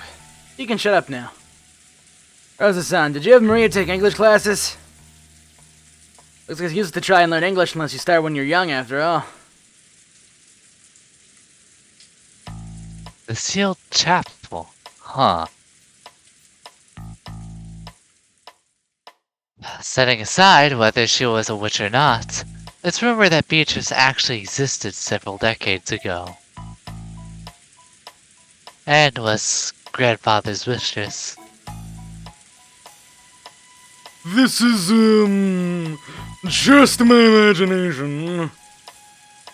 Perhaps the master truly did love Beatrice-sama. However, he was already married, so they couldn't be united. I see. Beatrice is dead and couldn't be revived with the magic of a miracle. But now that grandmother's dead, you can marry her openly. And if they married in this chapel, you might end up with a pretty fairy tale-like story, right? I don't think that story is so preposterous. It's a well-known fact that Father still loves Beatrice deeply.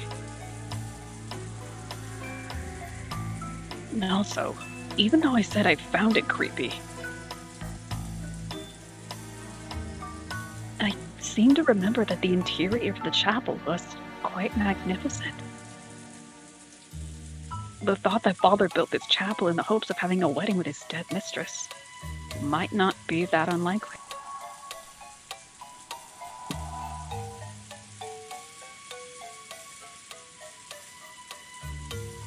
AC, you are needed on set. By the time he built this chapel, grandfather probably knew that he would never use it as a church as long as he lived. But he prayed for the witch to be revived by some miracle. And he thought that if that miracle occurred, they could be married here. I see. Even think of it that way, this must be a place of utmost significance to Beatrice-sama as well. Even though he knew the chapel would never be opened. The story of tragic love. When that ghost son was even bigger than me, his words were touching. Everyone was silent, but it seemed they agreed with his view.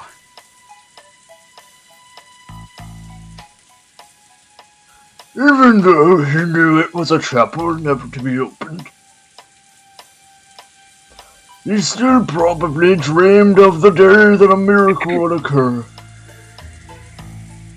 Kenzo-san was quite the romantic in his younger days. We should probably go inside. I'm really wet. We've been in the rain for hours. I think I understand how he felt. I'm losing the Nanja voice. I wonder. Then again, everyone went in it 4 times a year to clean, right? Much for being the sealed chapel. Didn't we just go in ourselves? That wasn't a miracle or anything. We brought the key, click, and we're in. That's all. This is ridiculous.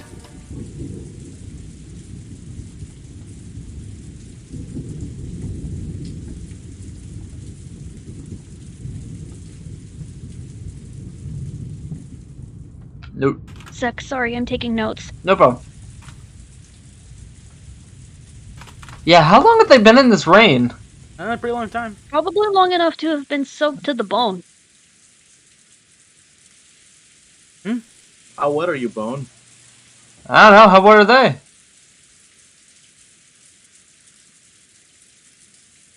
Oh, I just got what you did there. What? I mean... No, what he did. He asked you, how wet are you, Bone? Wait, you just now got that? Oh, wet to the bone, alright. Now got that.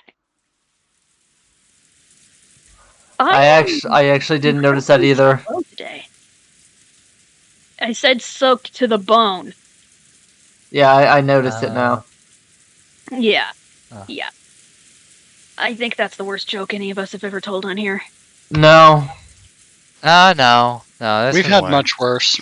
Way worse. I've seen and heard worse here. About the time where I said it was okay to beat up a girl because she was an ass. I mean, that's just that was just a take. That Look, wasn't... look, Chelly, make a girl cry, that's not gonna fly. Make a girl smile, you pass the trial. Make a girl Hey, listen, Che, these hands are rated E for everyone. Anyone heard the joke I just did? Did you just come up with that? That's gold. No, I stole it from a meme about some dude on Twitter going, I don't care if this clown's a child, these hands are rated E for everyone. Oh, come on! Okay, that's still pretty good though. Hey, I missed my joke.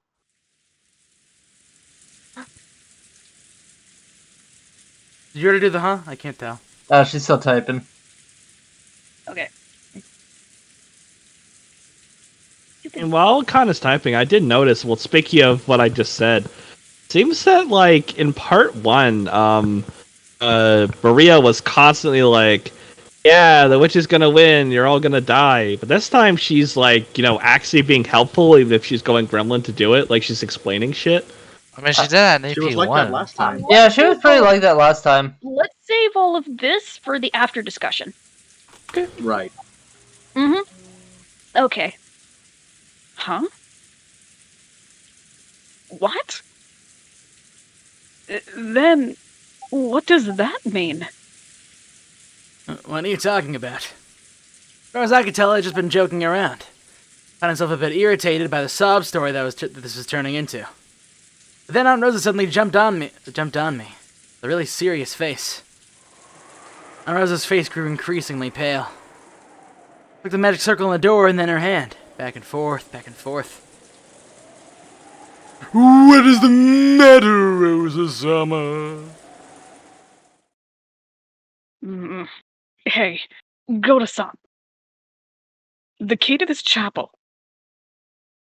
Didn't Genji-san say it? He said there was only one. Huh?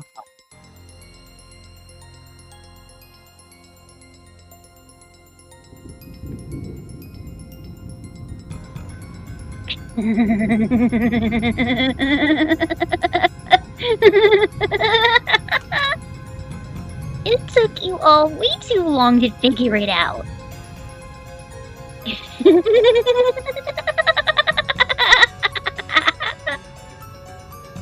When a kid pulls a prank, it sometimes goes unnoticed by the adults.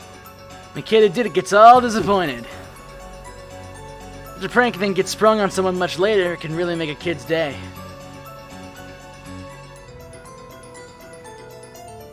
Maria's celebration just now looked a lot like that. Yes, that's right. There's only one of those keys. It's the key to the Master's treasured chapel. So there's only one with no duplicates. It's normally kept safe in the key box in the servant room, but... That's right. And Genji-san said it had gone missing. So someone stole it, put it in an envelope and handed it to Maria? And they did it yesterday! What the? In other words, isn't that strange?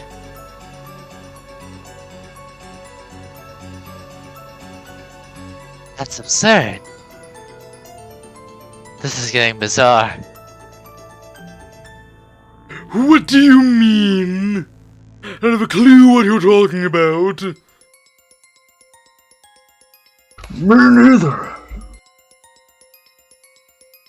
Would you explain it for us? Goda and Nanjo's failure to understand definitely wasn't because they were stupid. They didn't know. They didn't know how long the only key to the chapel had been in Maria's possession. There's no mistake. It was locked up. I unlocked it. There's no doubt.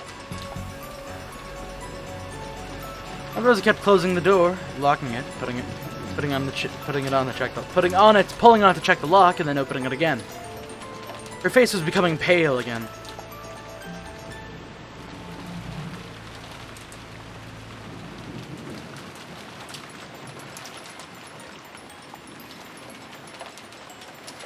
Until I took the key out of Maria's envelope and opened this door. It was definitely locked. But this key was in an envelope placed in Maria's care. And that happened yesterday before noon.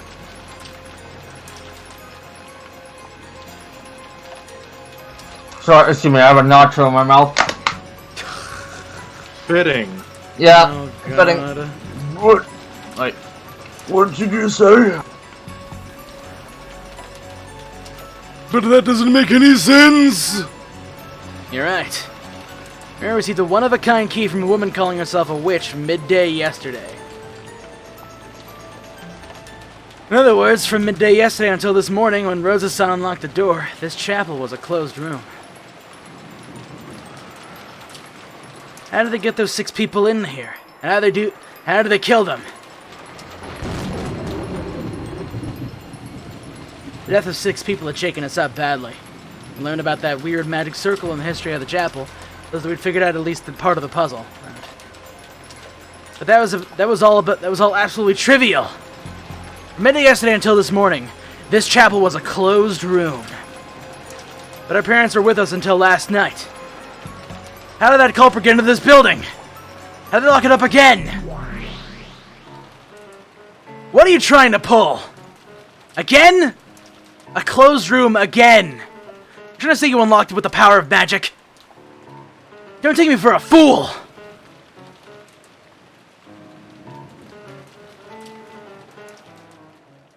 One second. Take your time. So, is there anything so far that shows that this could not have been done through lockpicking or returning the key later? Did I miss anything that would disprove that? Yeah, still processing. Brain trying to type. Can't do more than 5 things at once. It's okay, Con. Take your time. Wait. Oh, I just realized I wasn't pressing push to talk. So is there anything that's happened so far that would disprove that, that this could have been done through lockpicking or returning the key later? I don't know, maybe. Maybe. We're gonna talk about stuff. I'm good. I'm just wanting to make sure I wasn't missing anything that could, like, you could say, oh yeah, they lockpicked the door, they returned the key later. I got it. If you're demanding that I show you how to open locks with my power, I wouldn't mind. But that wouldn't be the same as me forcing you to surrender. You keep trying to explain it all with humans. Only when I've cornered all your theories completely will I have my victory. Come now, how will you undermine my defenses? What trick could a human have used to defeat them? Look at the closed rooms last time. Not enough information. It's impossible to reason like this. Any excuse could be made. Any trick could work. There's no way to reason it out. Ha! That again. There's not enough information, so you'll wait and see. Your information is uncertain, so it's impossible to use your reasoning. Ha! This is always the excuse you humans use to let yourselves stop thinking. Who do you think you are, lowly human? Think, battler! Think! Are you saying you can't even think unless you're like Laplace's demon, you incompetent fool? Laplace. Oh, it's Laplace? Laplace, yeah. Laplace? Yeah. I love Gundam Unicorn. Besides, you make it seem like a lack of information works against you, but it's the other way around, you see? The more information you're given, the more it will make you suffer. It'll only increase the strength of the compressor that's squeezing you.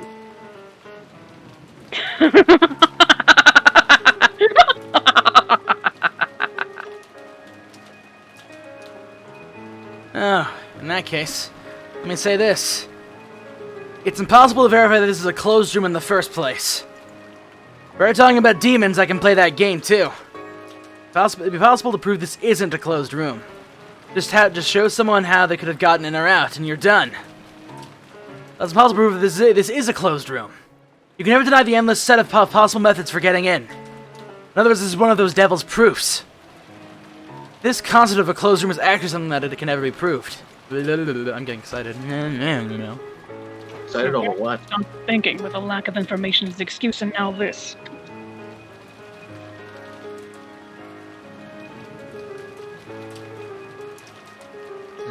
Very well. Sorry, my sister came into my room at that moment, so not the best time.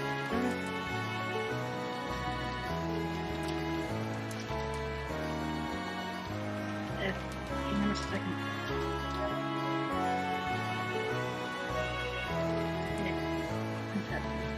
Very well.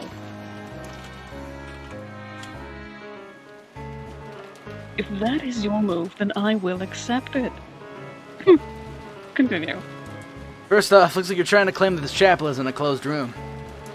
A short while ago, I spent some time looking around in there, and I couldn't find any way in or out except for the door. That just means I couldn't find one. It doesn't prove it was a closed room. If there's a hidden door or something like that I wasn't able to find, your premise would be blown away completely. In other words, whether I managed to find the hidden door or not, I really would deny there existed some method, X, that led you into the closed room. This method X would be something that could be carried out without magic. After all, it's a hidden door. I'm sure that in this chapel there's some hidden door that's impossible to find. That's why there's no reason for me to reason it out, and magic is still impossible. So you use that logic. Oh no. No, Riri, no, Riri.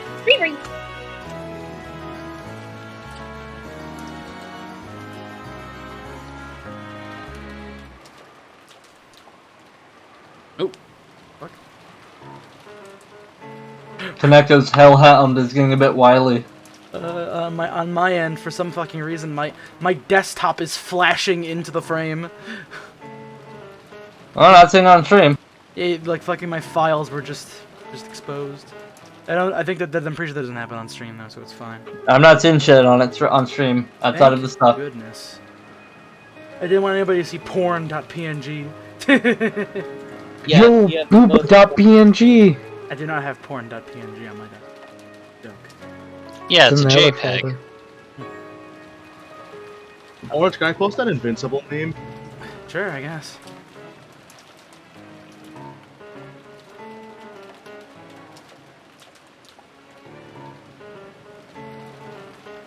Yeah.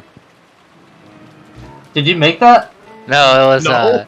no, it's from what there's a video that had the various poses from this meme, and he just so happened to screen cap this particular one. That Dutch, just happened, what are you doing? So that was in a video, so he didn't play with fire there. Union Chamber, when I meant to click on Live General, look, happened to fucking all of us. Okay. We Sorry about just that. did it. Sorry about that. My dog barked because somebody came into the house. Okay. No problem. Okay. How naive. An unexpected move. It's an expected move. An expected move. Let me make my move in response. These closed rooms used in detective novels made by mere humans always seem utterly ridiculous to me. Why, you ask? Because they're used the wrong way. When a closed room appears in a detective novel, do you really think it's a closed room? You don't, do you? What trick did they use to make it look like it was a closed room?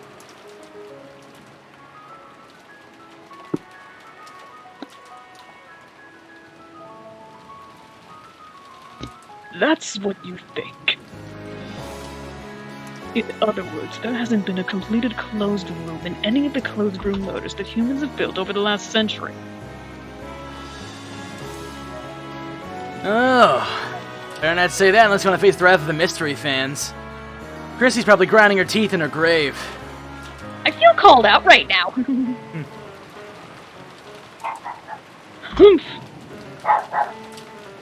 No! Riri? No!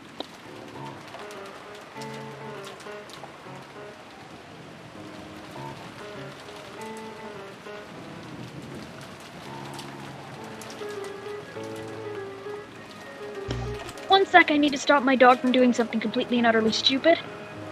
No problem.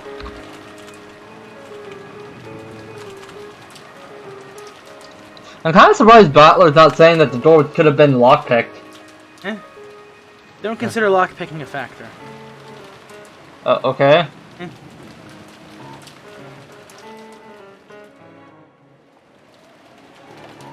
Can't believe Khan was devoured by the hounds of hell.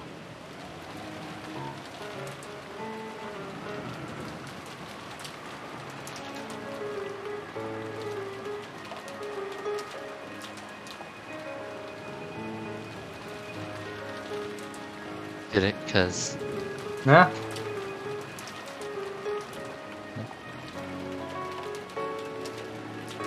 Alright, so there's a closed room, supposedly. A bunch of people, how did they get in? So I guess there could be the factor of... So, the problem is that who got the key, right? How did they get the key? that appears to be the issue. Alright, so... where was this key located? As of right now, the key was located inside the envelope that Maria had. Before that, did they say? I am unsure. Alright, well, maybe she, like, on the theory of no magic was involved, maybe she just asked Kinzo for it. Well, no, that wouldn't work. Maybe she was let in? To the area where the key... No, that probably wouldn't work. Just trying to filter for time here. It's fine, you can think about stuff. It's no big deal. It's no big No big problem. deal. No big deal. It's no big problem. I encourage. I actively. Maybe she knew. encourage- Maybe she already knew where the key was, given her familiarity with Kinzo. Right now, Battler and Beatrice are just looking at each other. in the eyes. They're looking at you, the viewer. They're asking you, what do you think, viewer? It looks like they're about to ask you to hand over your phone. Did you like that energy sword battle? That was pretty radical, wasn't You it? gotta edit it so that it's the hand meme is like coming out from both of them and like coming to grab the screen. You know what it looks like is you know how back in the day American Idol had the voting, like call the numbers, like how do you think Vote now on your phone. capitalism unlocks? You know they say Vote now on. You know they say one out of every 3 people in a room is gay. I'm not gay, and you aren't. And they just start looking at the screen.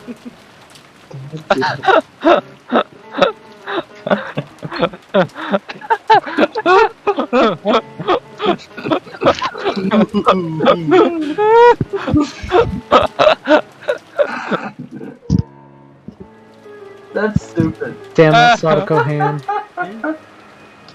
It's also statistically inaccurate. Please, I'm just making a joke. I've never even heard that stat.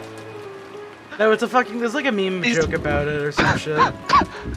This fucking meme, like the fucking 2 of them staring at the screen like this. There are 2 wolves in you. One is gay. The other is gay. You are now breathing manually. Don't worry, just 3 kings looking at each other. Bathur's holding out a crown. I'm foreign. I'm upset because I want to make a joke, but I can't. Now remember, 2 of us are horny, and 1 of us is looking at the screen. Wait, no, the other way around. Fuck. Oh, Wouldn't they mean that we're all horny? I mean, like, that's not wrong. Oh, it's saying that those 2 are horny. Christ, relax, Joshy. Jesus Christ. I for What do you one- mean? I for one. Sounds like Josh is am admitting quite a lot. not horny at the moment. In fact, I'm just I having mean, a good like- time. I mean, like, it's not like... Maybe the Umineko were the friends we made along the way. Look, I'm just saying, if you're hanging out, if you're hanging out in a group of people, you're like, God, I have to just jack it and whack it right now. Maybe you're not that emotionally well adjusted. Well, I am not like that at all. Especially if you just witnessed a double murder. Hell yeah. Damn, double homicide. I mean, makes me need to do it right now. Damn, I mean, double nothing gets you in the homicide. mood like a double turned homicide. Me on.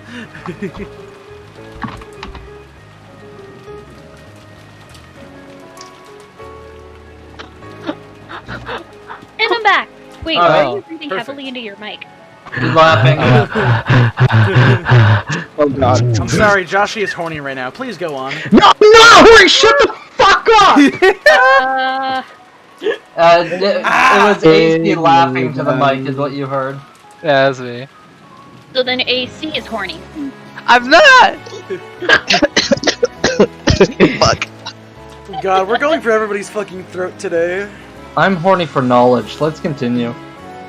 Yeah, let's choke jerk some knowledge out of Evan. Beatrice today. What do you have to say it like that? Just choke jerk Heaven is or the hell, ultimate. let's continue. With Alright. Let's get down to the truth of the Yes. matter. Yes, Let's Okay. get down and dirty and continue. Yeah, I want to continue this bit about the closed doors mystery. Yes. Yes. But I am different. I have given birth to a true closed room. And I can demonstrate it. Why? Because I'm a witch. For the devil's proof, you only had to bring someone a demon to prove they exist, correct? Well, I conveniently happen to be a witch, meaning that demons are my good friends, and I can bring you as many of them as you like. Sounds great! Down the rest use a hidden door to enter the chapel, or we're carried in through it. How do you plan to beat that move? With this, regardless of whether they were alive or dead, the six definitely entered through that door. Huh? Dumbass. The door was locked, so how'd they do it? I opened it with magic and invited them inside. How the hell do you think I did it? That can't be true! Oh, it Since is I can't to accept magic, there's no way I'll accept that! You're lying! The door could be opened with some trick. Maybe there's a hidden door, but I won't accept any other way!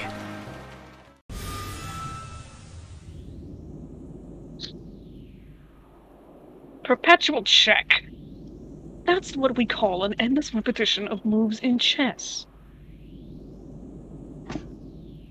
It's the same endless repetition as a discussion that won't advance because both sides deny the basis of each other's claims. Like our game. In most games, this would be resolved as a draw, but that would put a terrible damper on our fun, now wouldn't it? We will have no draws. You will either accept me and submit to me, or you will deny me. At least I agree with you there. We'll settle this without fail, just as you wish. Riri, no! Ah! This doesn't have a God, dog! come on! Go! I mean, she had to deal with her dog, guys. I know. You'll understand why we were feeling like this in a second.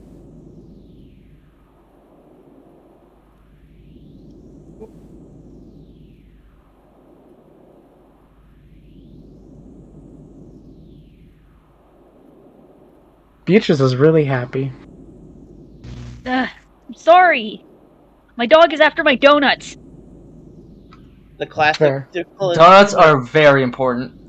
Ugh. I could go for some right now. Okay. Forget this. Sorry, Riri, but you need to stay right there and be a good boy for once, okay? And don't bite me. Please don't bite me. I like that attitude. So I had a thought. I think I'll add a new rule to this game between the two of us. A new rule? I bet it's something that'll give you an advantage, right? Of course not. I will give you the thing people like you always demand. The reason you always stop thinking and then moan about it is a lack of information. And if you are then given information, you start doubting whether the information is true or not by rejecting the source. Isn't that convenient? What clever little words to hide your own incompetence. I'm offering to eliminate that convenient excuse of yours. You should thank me. I then through the door and I said that couldn't happen. You calling that an evasive answer? Exactly. So, from now on, When I speak the truth, I will use red. There it is. Yeah! Buckle up, fuckers. No! What is this? Keep explaining! No matter what magical move I use, you can always keep running away by chanting lack of information and by rejecting the sources.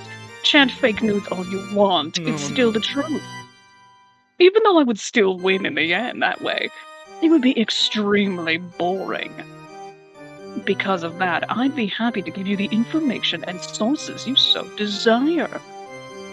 However, you'll probably doubt each word I say. That isn't bad in itself. Makes things more interesting. I also will use every possible move to make you submit. I don't dislike our posture of searching out our best moves for our own goals. But that won't make a game. So I set up this rule. Everything I speak in red is the truth. There's absolutely no need to doubt it.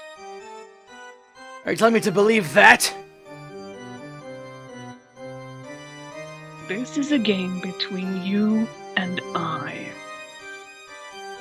In a game, the rules are sacred. Those who take that lightly are not qualified to play. Okay, I get you. I'll accept that rule. Even an elementary school kid can get into an endless argument and find fault with everything. Let's just start it up again. Continue right where we left off. I'll say it one more time. Dad and the rest use a hidden door to enter the chapel or were carried in through it. Then I shall repeat what I said. Regardless of whether they were alive or dead, the six definitely entered through that door. Is there any proof? Stop. I will supplement the rule. When I speak the truth, I will use red. And when I do, I will not bear the responsibility of establishing that claim by showing proof. They will simply be facts and the truth. Nothing more, nothing less. My reason is simple. I carried out all the crimes with magic. So for any impossible crime, all I have to do is wave my magic staff and I'll show you how it's done. But that wouldn't make a game. Now would it? It would be as barbaric as ignoring victory and defeating a chess match and punching your opponent in the face. Entertaining, yes. Well, that makes sense. Since you're a witch, there's no need for you to show evidence for what happened. You can do anything with magic. Damn it. Talk about an unfair game. So, shall we resume once more? The six definitely entered through that door. I unlocked it with magic. How will you get around this magic? This closed room? The key!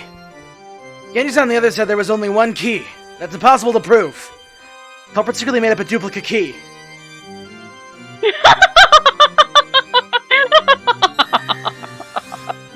Only one key to the chapel exists. Then what about this? Culprit made something other than a legitimate key and opened it. I don't know what, but maybe a wire. A tool for picking locks. What is this naive move? It is impossible to unlock the lock to the chapel with anything but the chapel's key. There you go, Bone. Although it can be opened with the power of magic, right? And what about this? What about the door itself? There's some sort of way to pass through it even while it was locked. As to what it is, I can think of a few ways. Maybe it's like those big doors on a castle that have a smaller door in them. It's possible they remove the hinges and remove the whole door before entering.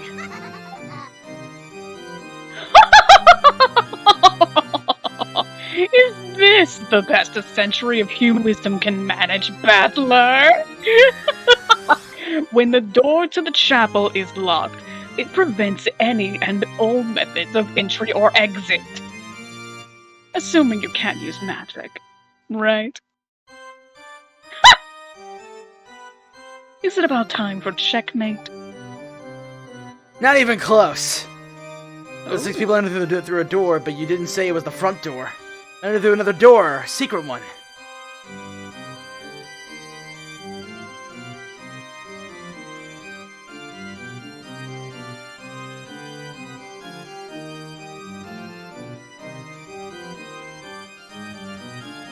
You talk too much, you incompetent fool. Then let me expand on my earlier move. The 6 definitely entered through this front door. That's screwed up! The door was locked and it was impossible to unlock without using the single key, yet 6 people entered through it? How? With magic, you say? Damn it. Damn it, damn it, damn it, damn it, damn it!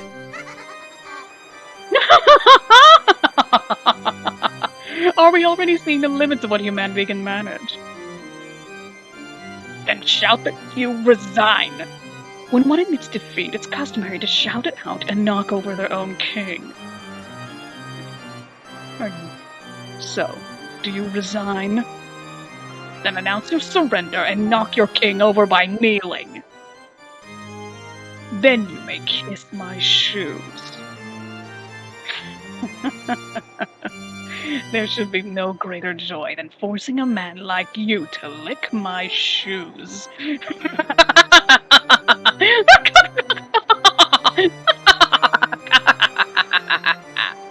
Damn it! It's useless, useless, useless! So I can't win against the witch? Isn't chess at all! I've just been made to take the losing side in a chess puzzle! It's quibbling about details and getting a draw the best I can manage. That's the one thing that'll never happen. Either I will surrender or you will. There can be no other resolution. What happened to that bravery you displayed when you said this would be torture for us both? Hey, what a disappointment. What a total letdown. Wouldn't you say? Ushiromiya Batora! Damn it! What should I do? What should I do? I can see it. I can see the place where I'll face checkmate. Ah, it's useless. It's useless. All my hard-fought moves have been nothing more than me desperately trying to move my king around, running away from check. No matter how many times I move, can't escape from check. Even without waiting for the next several moves, I can see my checkmate in my future. Or, checkmate, not my checkmate. Ah, damn it! After a few more moves, you can see where I'll face checkmate. Don't give up, Ashiramiya Battler. I can see myself getting closed in upon.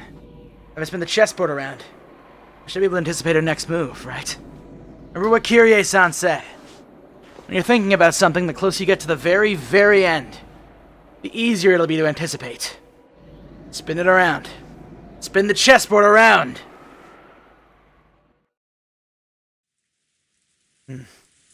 What happened?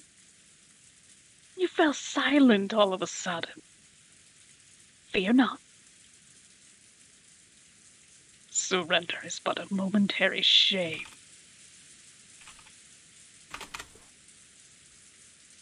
After that, all that remains is the joy of entrusting your fate entirely to the hands of your new master.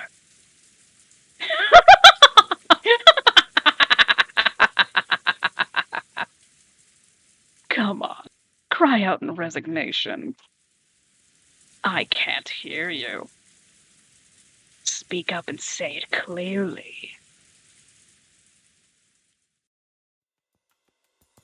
Enough babbling. You're just refusing to listen. So I'll say it once more. I won't resign. Continue. Resume the game. Oh. Very well. It is your turn, after all. I made the mistake of thinking this rule you made was your own weapon. However, I realized it can also become a weapon for me. It all comes down to this. Please do give it a try. I've been focusing all this time on how they enter the closed room of the chapel. That approach was useless. Ah, it's useless. It's all useless! Spin the chessboard around. That's right. I was thinking about it backwards. This is how I should approach it. How was the chapel, which wasn't a closed room in the first place, made to look a closed room? Here it comes. That thinking technique humans gave birth to over the course of a century. Give it a try. Say this in red for me. If you can't, then refuse. Here I go. Does this man intend to reverse his defensive posture? Impudence.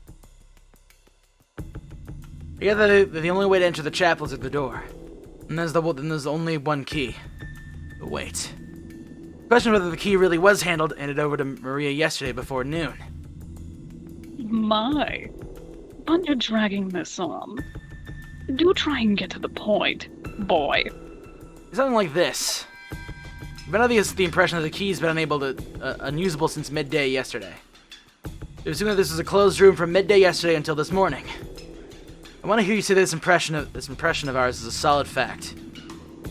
Interesting.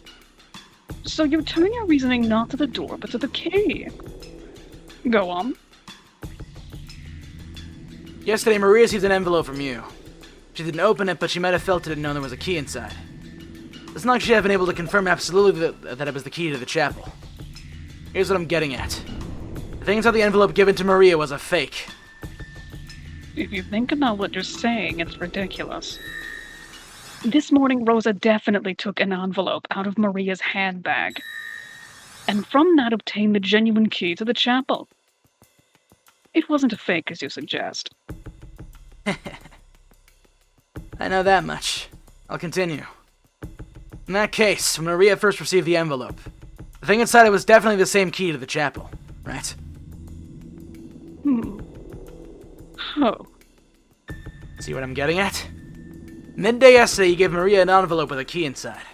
You told her that she mustn't open it. You probably realized that it had a key inside. Later on, Aunt Rosie used the thing inside the envelope to open the door to the chapel. And that's why we assumed that it was a key to the chapel all along. This is the suspicious part. So this is what you're trying to say? That when I entrusted Maria with the key, that key was a fake. And then by the time Rosa obtained it, it had been switched with the real thing? Yeah, that's it. What's wrong, Beatrice-sama? You've been looking a bit pale for a while now, huh?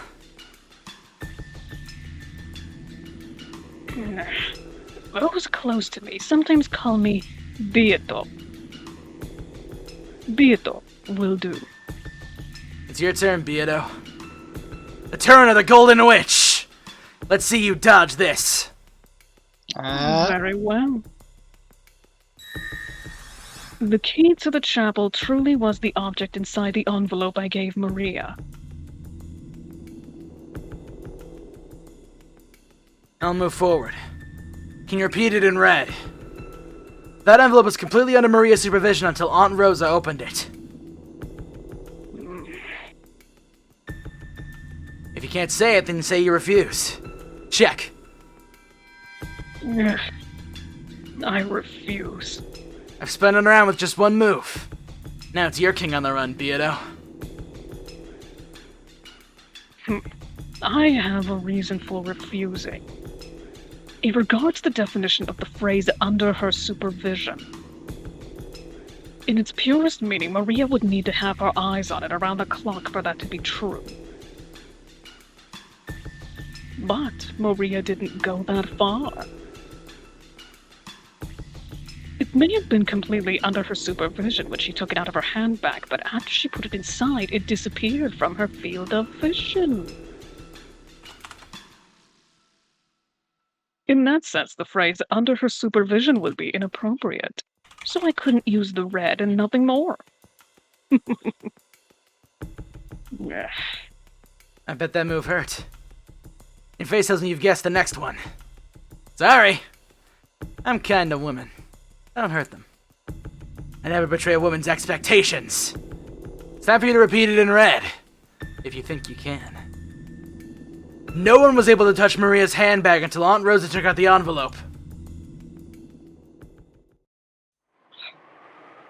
I will also refuse this one. I won't explain the reason. That's wrong. Not that you won't explain it. It's that you can't explain it. That move gives us checkmate, doesn't it?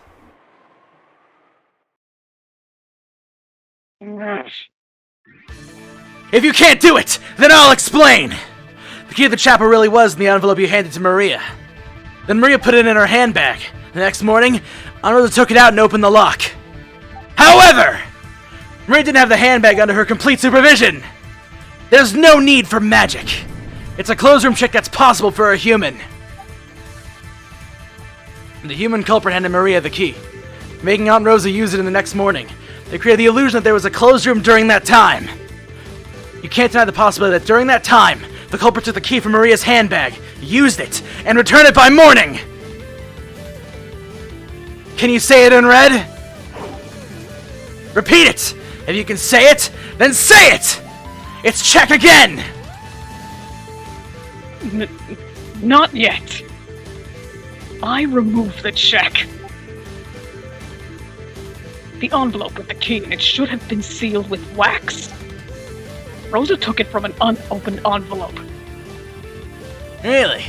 Then try saying it. Repeat it! The envelope handed over midday yesterday was the one Aunt Rosa opened and are the same thing. That I can repeat. The envelope I handed over to Maria and the one Rosa opened are the same thing. Ha! Dameda. Zen damedase. Doesn't even matter anymore. I expected more from you. I figured that you were a bit better at reading between the lines. You'd resign right there. So I'm disappointed. You've betrayed my expectations.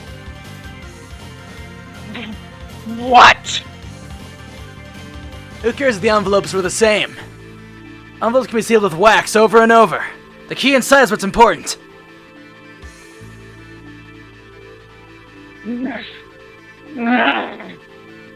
This time, it's all over, Golden Witch. It's a real checkmate. I'll say it one more time. Repeat it! If you can say it, then try saying it! The key to the chapel inside the envelope Maria received wasn't used even once until Aunt Rosa opened the envelope.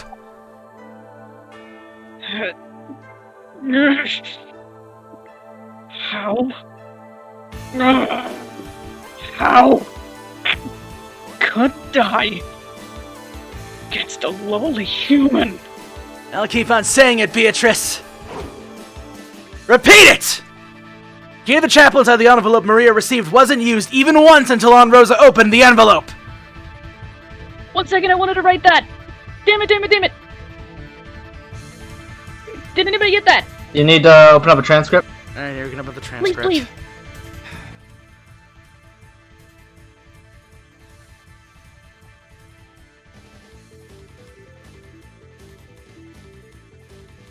How y'all feeling about that banger though? Oh yeah. It's weird because they're using the fucking Golden Fantasia version of Dread of the Grave. Yeah, this is actually a different mix-up compared to the other version, but like, there's like, I guess it's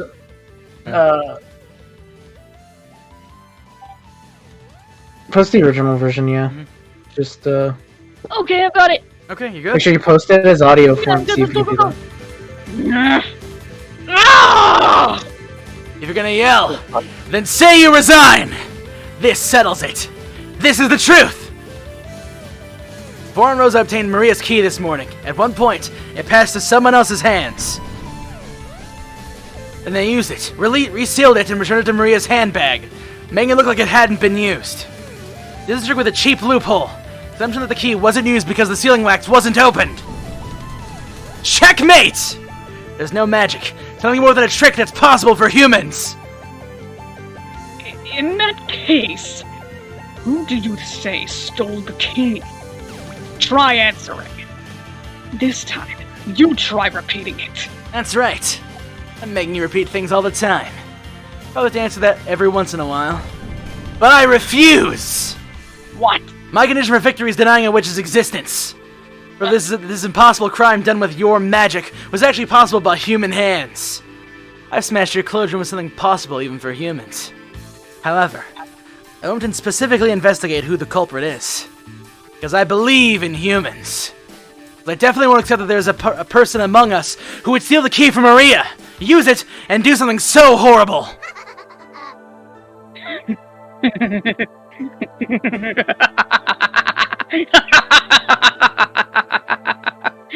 I give up. I resign. Just once, for this skirmish, I'll give up. But you really are naive, battler. Putting remarks are a loser's privilege. Say as many as you like. Since you continue to deny my existence, you will eventually be cornered. After all, since you deny me, you will have to suspect those relatives that you can't stop loving. In the last moment, when you have to suspect one who is beloved to you, then you will surely accept my existence.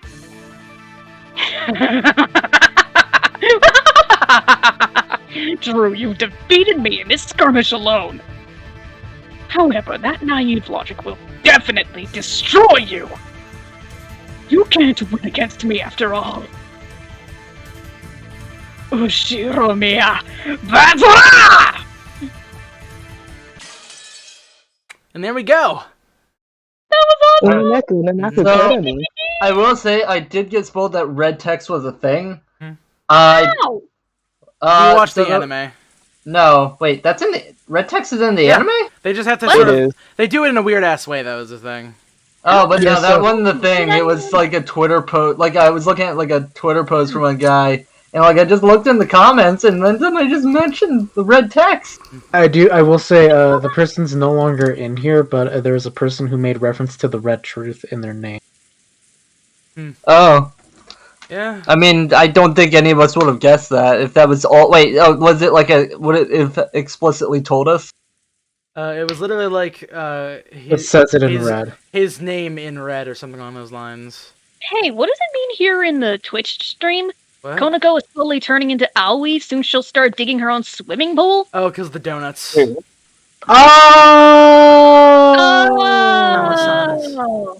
Oh, hey, Makoto. I had my moment. I'm happy. I had got to listen to my banger, so I'm good. Oh, I forgot I was muted. What's up, B? Huh? Oh, I just said I got to listen to my banger, so I'm satisfied. Nice. Also, you notice that I typed weeb in the chat the moment he said Damida Zen Zen Damida. I even reacted with that. Look, I had to get in at least one. No. Fair, fair and valid. That was totally warranted, and that was perfect. Mm-hmm. How was my Beatrice during all that? Was that Weeb to another weeb. Pretty good. What is it? It's the classic meme of weeb, another weeb, you fucking weeb. Make sure to audition for any future Umineko animes. Yeah, like this was the fucking thing I was waiting for the most. 'Cause it's like, finally, I can do a shouting match. Oh yeah, this is. These are surprisingly fun shouting matches. I'm sorry if I got a little too Repeat rowdy it! back. No, it's no That's gonna problem. be a lot of I think your delivery was perfect. I'm kind of sad that it like I'm having too much fun voicing Beatrice. Good. good. Yeah. Hey, also, can we get a quick shout out to Phoenix Wright? Take that! Yes. Yeah, totally. Hold it! That was awesome. There's more of that to come. So yeah. Now I'm curious. Now I would like to ask not a spoiler question, but about a question about avoiding spoilers. So red text would have probably been a major spoiler, and that would probably be easy. I was gonna say that would probably be easy to accidentally find in screenshots. Yeah. Is there going to be more things outside of portraits that would be scary to find in screenshots? What do you mean by that?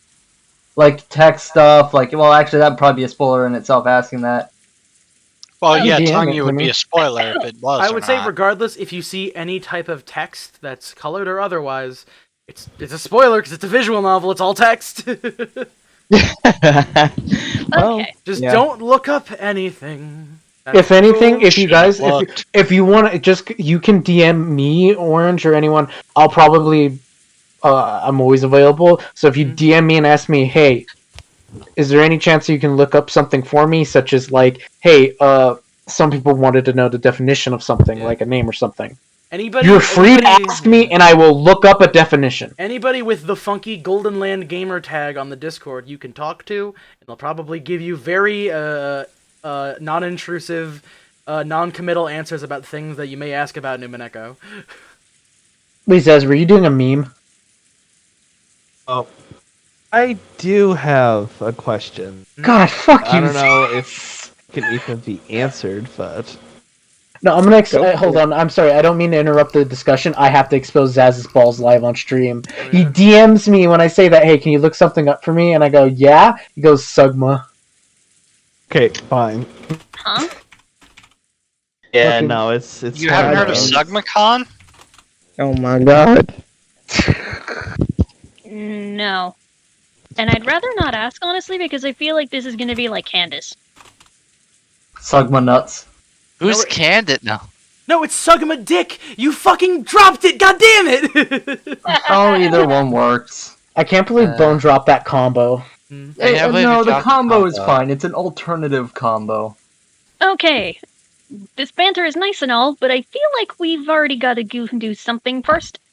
Yep, it is time for the postscript discussion. And Post-op Yeah. discussions. And we've So- got a lot to discuss, guys. So, before we do that, for the viewers at home who don't intend on sticking around to hear the discussion, or maybe they don't have the time for it because it's already pretty fucking late, hey, we have a YouTube channel where there's the edited videos and the VODs, and you can go look at those and all that fun shit. The edited videos have extra stuff. If you feel, oh yeah, that's right. Our main man, Mr. Joshi Furniture Naegi over here, has made very funny edits that he has included in part of the thing. I know we're gonna have like a compilation of them at some point too. So if you don't want to watch the whole video, you know, your bits will be available for people who want to see them. So yeah, go to the YouTubes. Don't look at my Twitter until you finished reading Umineko, or you will die, and I will kill you by my hand. Well, I mean, like, you already have to be careful because fucking people here already So, follow. social media is your enemy, and that applies universally. Also, I remember following I think Twitter might get a hint at that you're he's interested not wrong in on that one, something actually. because it's already recommended me Danganronpa shit. Also, one thing I want to notice. Totally. Can I note something? Mhm. On Twitter, I decided, you know what? I've completed Higurashi. I'll follow the Higurashi trend. I do that, and everyone was like, "Hey, here's this Umineko Cross Higurashi card game, and here are two Umineko characters who are huge spoilers that don't show up until a long ass time." Oh man, those fucking here- spikes or whatever they are, Hey, those at would least be it didn't such go spoiler ahead and characters. start giving you no, not Umineko, fuck. Higurashi Sotsu spoilers out It's of the blue. definitely it's definitely happening to me a little bit. People are I see 999 pop up on my fucking thing now. It's like, I'm not done with Virtue's Last Reward yet, please. See, I haven't had anything like that at all come up on mine. Fair enough. Mostly because I don't search for it! Very true. Yeah. Well, we don't either. It gets recommended to us by the algorithm. Also, I search for. How though? The algorithm. The algorithm is omnipresent. Okay, well I think the algorithm isn't fucking with me. Alright, so Alright, kiddos, who wants to talk about murders? yeah, let's talk about murders. We're in the post discussion now. For those of you who don't want to stick around, thank you for joining. Otherwise, watch. I'm gonna go get my cheeseburgers and fries while you guys discuss. Alright. I will be a I've got my one-man notes- cheeseburger apocalypse. Okay, I'm I've gonna got my make notes grilled and cheese everything right sandwich. here. I'm gonna make nachos. See you guys in 5 seconds. So, Yo, quiero Taco Bell. Okay. Yeah. I think the best place to start would actually be with something I noticed back prior in the last session. okay. Alright. And it's actually, and I'm gonna be really weird on this, Chio's behavior. At times, it's really hard for me to tell if Chio is actually being sincere or if she's just outwardly fucking with everything. Wait, Chio? Kumasawa. Kumasawa. Going by the first name. Yeah. I have never heard anybody refer He's old and doesn't give a shit anymore. just trust me, just call her Kumasawa. It'll be easy for everyone. Okay, Kumasawa. Sorry. But she really does give off an air of she could know more, but she refuses to say it on account of she's just tired and done with everything. It could just be that, or it could just be that Kumasawa is also under Beatrice's control, but I highly doubt that. Same with Goda. God, fuck. Shit. There was also Kumasawa something and Khan, they go way back. No. But there was also something that Nanjo said at the beginning of that chapter that gave me a really bad, really fucked up feeling. I mentioned before that there could have been a real-life Beatrice. And they have been throwing around the idea that Beatrice and Kinzo had a relationship or possibly had an illegitimate child. Nanjo stated specifically that if he did have something that was a facsimile of Beatrice, he probably would have showered it with love. But this is Kinzo we're talking about. This is a man who showed no emotion at seeing his own kin being murdered brutally for some giant sacrificial ceremony. Think about it this way. If Kinzo was so desperate to go ahead and get Beatrice, and he lost her suddenly, but had a facsimile of her in the form of his daughter, what do you think he would do?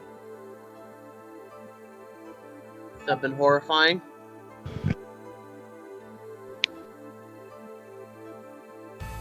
Let me go ahead and put it this way.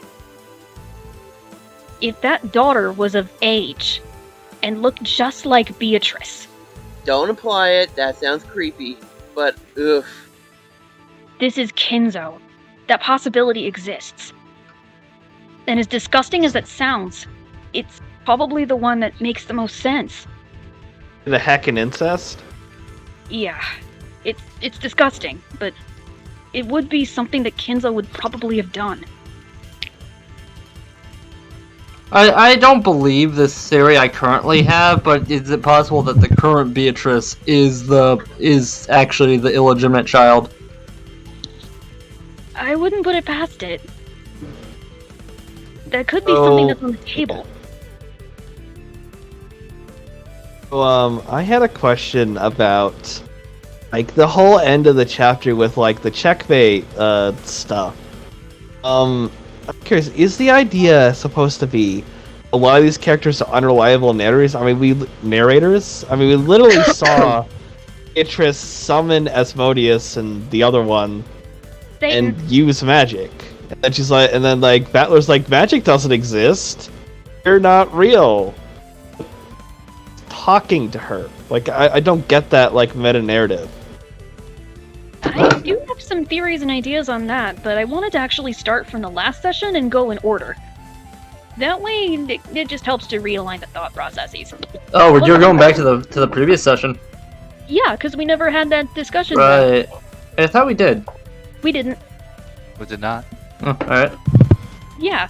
Plus, a lot happened in that chapter, too. I mean, because George and Shannon also had their moment. And Shannon recognized it beforehand, before canon, that she wasn't furniture, that she was a human. And she accepted George's ring, and still had canon give his little breakdown. Which was, for all intents and purposes, really emotional. And it made me realize something as of this chapter.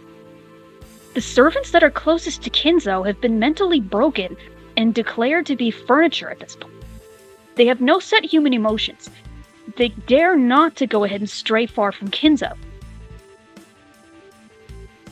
I can get more into that. What I just I was thinking about something. I actually had a different... Sorry.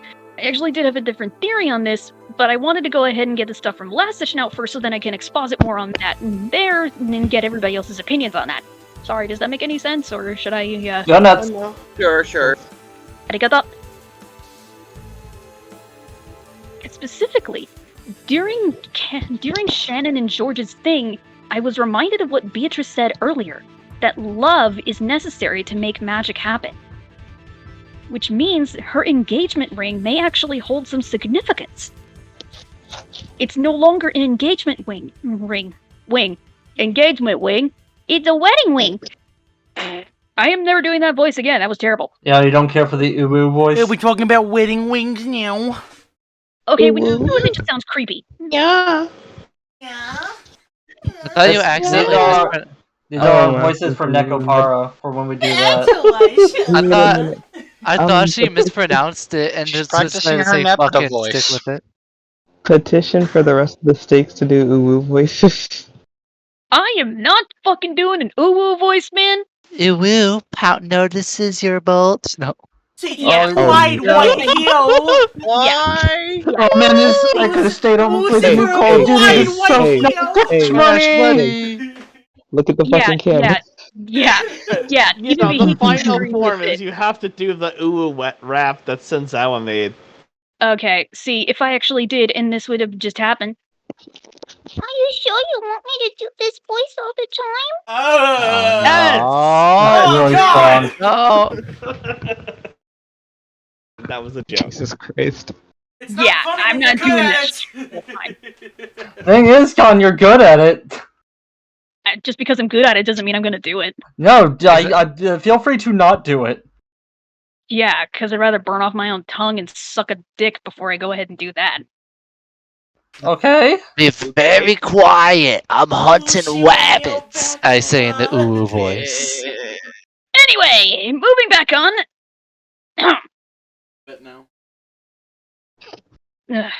It was also actually important for that scene. Because Shannon went ahead and accepted George's ring back then, it meant that everybody was on equal footing. That meant the game of chess could begin. All the pieces are on the board perfectly for this. And right after that moment, Kinzo actually said, "Entertain me, my defense is perfect." This actually adds to my other theory I had before about Kinzo thinking he's the one who's in charge of this giant chess match between Beatrice and himself, when it could just be Beatrice and Battler that are having the chess match. Huh? Sorry, did that make sense to anybody? That's a very interesting theory, Koneko. Am I gonna have to deal with this fucking shit? No. I don't know why he's doing it. I had to do the bit at least once. Very shrimp resting. I'm really trying to not do this voice. No. Shut the fuck up. Okay, that sounded a little bit different. Special It could be worse. Could be my George voice. Can't do my uwu voice, but I can make Nia sound all day. Well, let's not worry about that. Let's worry about mystery murder. Yeah.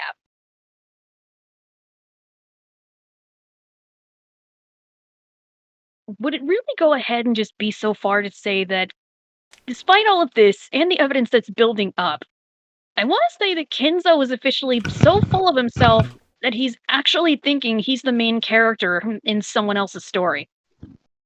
Seems like it. Seriously, I'm asking this question to everybody at this point. Do you think Kinzo is this conceited to actually think he's the character in someone else's main story? Yeah, sure, why not? In a certain type of story, yes, like a Wes Anderson story. I think you meant in like Battler's story or something, or just somebody else's. Yes, I did. Umineko, directed by Wes Anderson. You know he would do this and make it more weirder than you think. I mean, you say that, but that's actually something I do want to see now. Umineko by Uwe Boll. The Grand No! the Grand Ushuramiya Hotel. No, I want to go into an actual boxing match with him just to go ahead and kick his ass for it.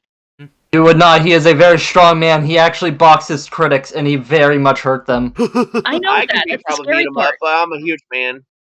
He is a buff man. I'll bet you money that he'll kick my ass. He would. I'd bet against myself in a fight against anybody. Okay, so you'd pull Devil in episode 7 of South Park. Sure. No.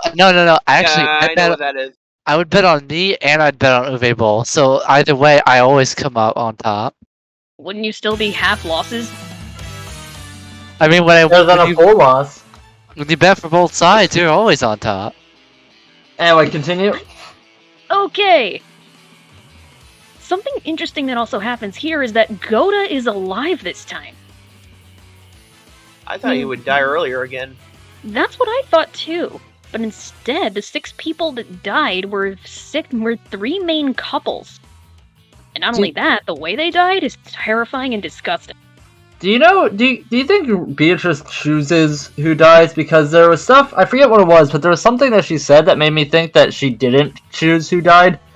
Like, something that she said that made it seem random, but now she's saying things that makes it seem like it's her choice.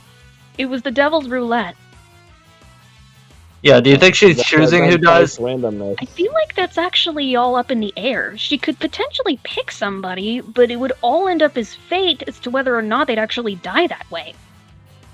Like with this last chance, it was just happenstance that Shannon and Goda were probably involved in that.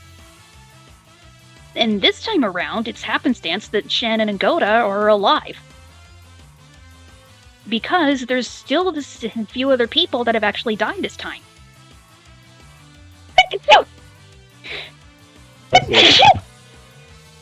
Because this time Natsuki is dead. Right. Oh, Chili. Yeah, because this time Natsuki, Ava, and Hideyoshi are also dead. Well, I have to say, I just want to say that I probably do have to get to bed because I have work in the morning. Alright, Chili. Sorry, Let's go. Alright. Good night. Okay. No, right. Good night, Chili. Gute Nacht. Sucks how I always miss this stuff.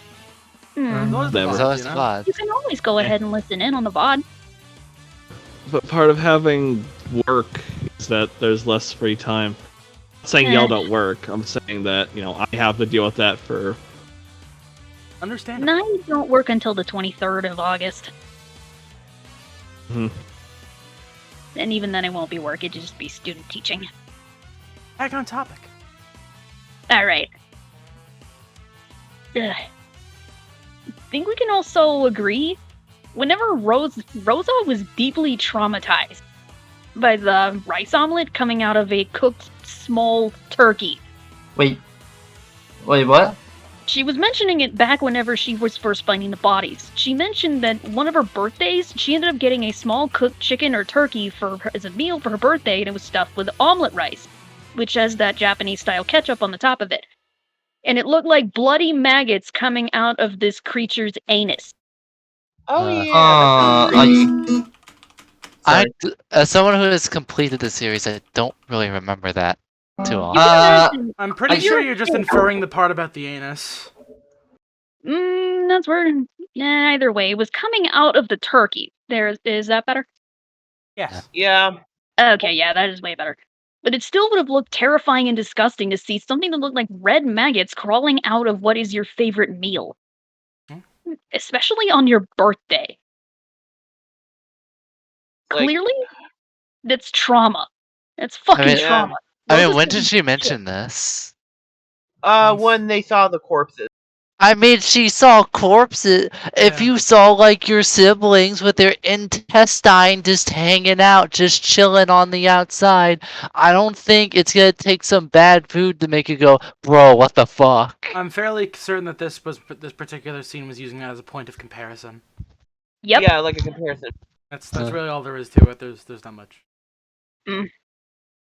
Neither way, it still gets the point across that this is fucked up. I mean, I think the point that gets that point across is seeing dead bodies with candy stuffed into their dropping organs. I think that's pretty self-explanatory. It's actually just... I thought it was more along the lines of them having eaten the candies and sweets to the point they'd burst. No, it said that they were sliced. Ugh, that makes it even worse by comparison. I don't know. I think that sounds less worse than them bursting. No, because if they were sliced, then that means they still would have been conscious if that happened. But did they have? I mean, they'd probably be conscious the other way. you, Joshi. So something I want to bring up is that one of the big reasons why people generally prefer the visual novel over anything else is that Ryukishi provides a very vivid image in how he likes to describe things, and that's why like it leaves a little more to the imagination. It creates a very distinct picture in your head that only you can sort of create, and I think it's really cool. That's usually why people generally pick these are what people like generally try to show off at the visual level more, other than fucking amazing music. Shout out to Dread of the Grave. Word. Mm. Yeah, because most of those tracks in that session and in this one, fucking Kino, man. Mm-hmm. Trust me, it only gets better from here. Ugh. Sorry, nose. Okay. Ugh. Okay. Still, this is far more grotesque than the other one. Yeah. Plus, Well, do you remember the original intent for why Beatrice specifically chose this method for Battler to see? because he couldn't. Because, and I have it in my notes. Last time he said that the bodies were in a way that they couldn't identify, or that he said they could have been fake corpses. This time, you can tell that they're who they are. Yeah. Good stuff. And the pleasure that she gets out of seeing them inspect them is just as much a titillation as anything else. She did say something else, though. She also said that getting a doctor in like Dr. Nanjo would of course cause the problem, and that he could have been an accomplice in the other one. So it's best to check if it's a dead body yourself. Huh? I'm beginning to think that Beatrice is more of a sadist than anything else. Mm-hmm. What do you think? But this could also shed some extra light on my prior theory for episode 1 about Nanjo possibly being in on the dead bodies.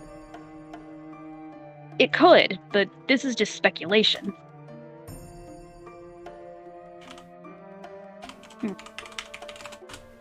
There was also the minor scene that we got beforehand. Remember back whenever we looked at the bodies the first time, there was a gold ingot bar right on the table.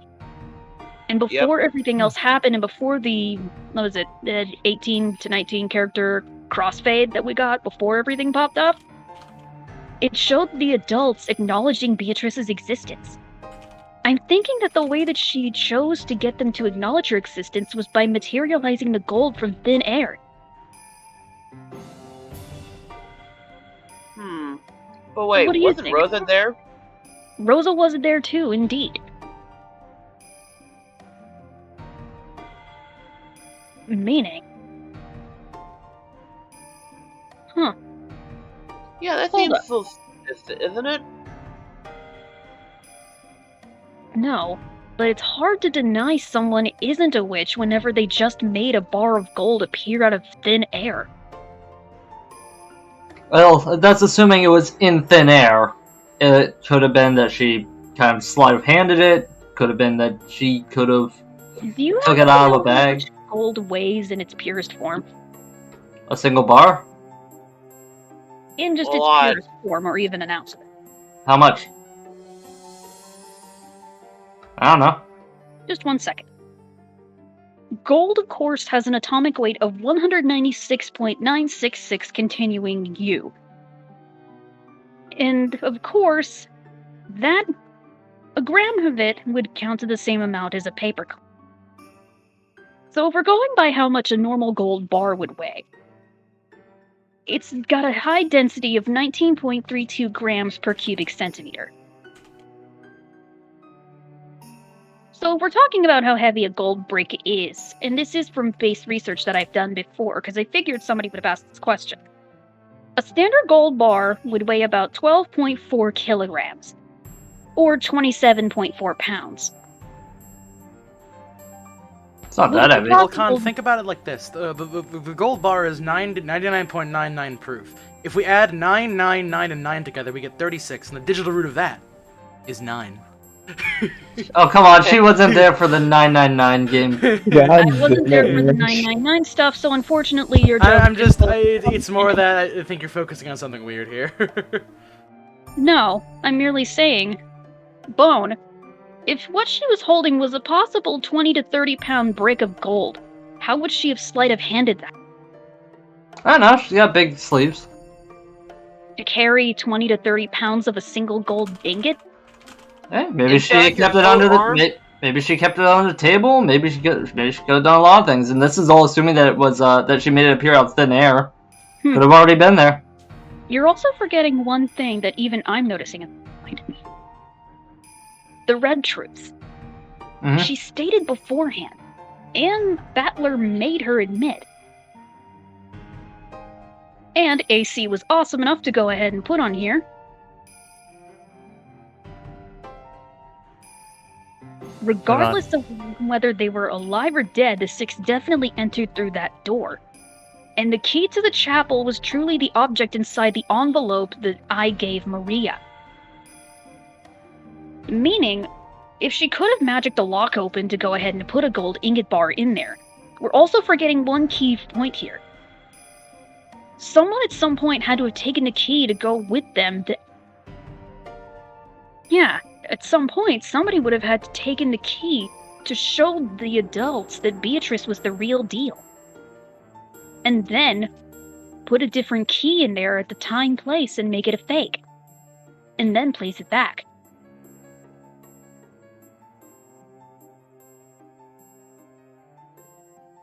Sorry, No should problem. Alright. Should I clarify on that, or? Correct me if I'm wrong, but didn't the Red Truth state that they couldn't make it, that they did not make replicant keys?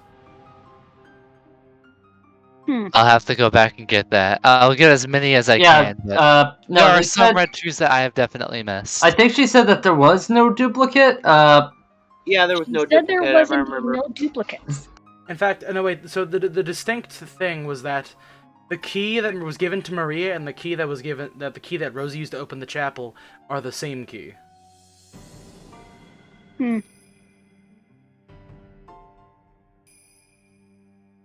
how did all of the adults actually get in there whenever Beatrice was there to prove that it was the real thing? Or to prove that she was a real witch? Could be that she had the key. Like they followed her. Yeah. No. No? See the issue here? What? Says no, refuses to elaborate, leaves. No. No. I was just saying there was only one key, and there's only one person who could have managed to grab that key from Maria's bag. And you know there might be a possibility that Rosa might have done that. Yes, but when would they have had the possibility of grabbing it? When Maria was asleep?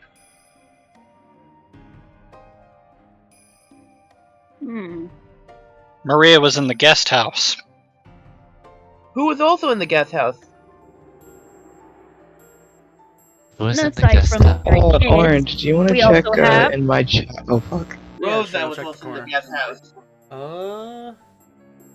The servants. Did we get to that last one?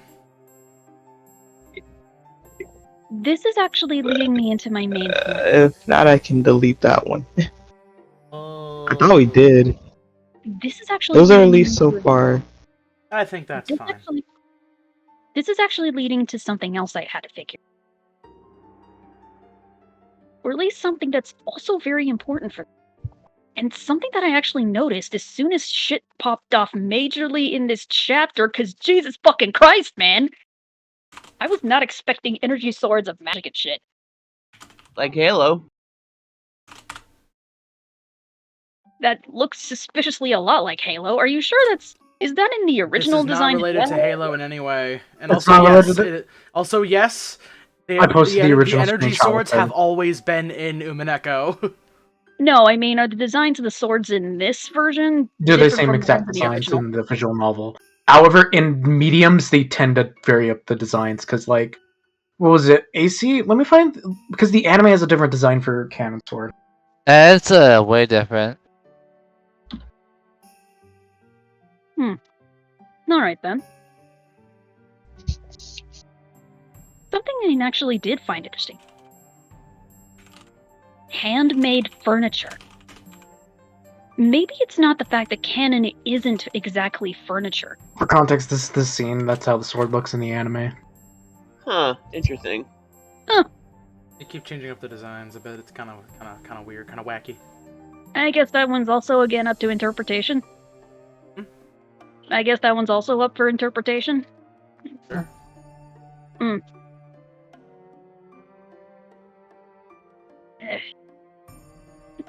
Beatrice herself has 7 different or at least I will assume 7 different, I'll call them pieces, that she can actually use at her own will. Asmodeus and Satan we've already seen. 7 referring into the 7 deadly sin. How many servants exactly does Kinzo have? Oh, she called them the 7 stakes of purgatory? Yes, there are 7 stakes in total. We've only seen about 2 or 3 of them. 2. Yeah, The butler thing is a pawn, apparently. Yeah, the goat dude was officially a pawn. Yeah. What if Kinzo's servants function the same way? Meaning? What if they're his own antithesis to her 7 sins of purgatory? Stakes of purgatory. Fuck. Interesting. How did they could got that in the first explain- place? Well, wait, what? How did they get that powers in the first place? It could have something to do with that orphanage. I was thinking about that too. What the heck did they do to these children?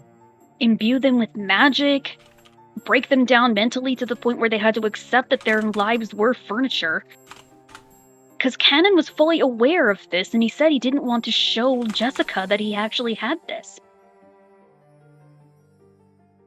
Hey, I'm curious about something about the handmade part, the handmade furniture part. Could it be that they that could be a reference to some sort of training, or could it like I seriously doubt this, but that they aren't human or something like that, like literally.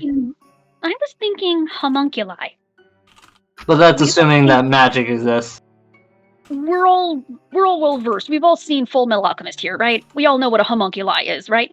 Yeah. Well, actually, a homunculus is a tiny human, but in this case, a handcrafted human. Well, not monster Yeah, or whatever. I'm going with the definition handcrafted human. Meaning, Beatrice could have easily crafted her own homunculi to go ahead and serve as these servants. Or at least her quote-unquote furniture. And you build furniture in the same way you'd use that. And you'd use them as objects in day-to-day life. Or in this case, for battle. So I do wonder if his well, I was about to say, what if Cannon's real name is like some sort of magical bullshit, but then I remembered, wait, Shannon is her name is just a normal person, so probably not. And we've seen Kinzo. Dude literally fortified his room with scorpions on the door handles. And even Beatrice has said that his magical powers are crap. So what if instead of trying to make his own homunculi, he tried to turn humans into something like that? That seems reasonable, especially because he had orphans. Exactly. How many died? Did they say? Okay, I don't know. I'm just assuming that there Yeah. might have been a lot of corpses because oh. that's the way how they make these people is kind of probably not up. Watch it be that other orphanage from Higurashi.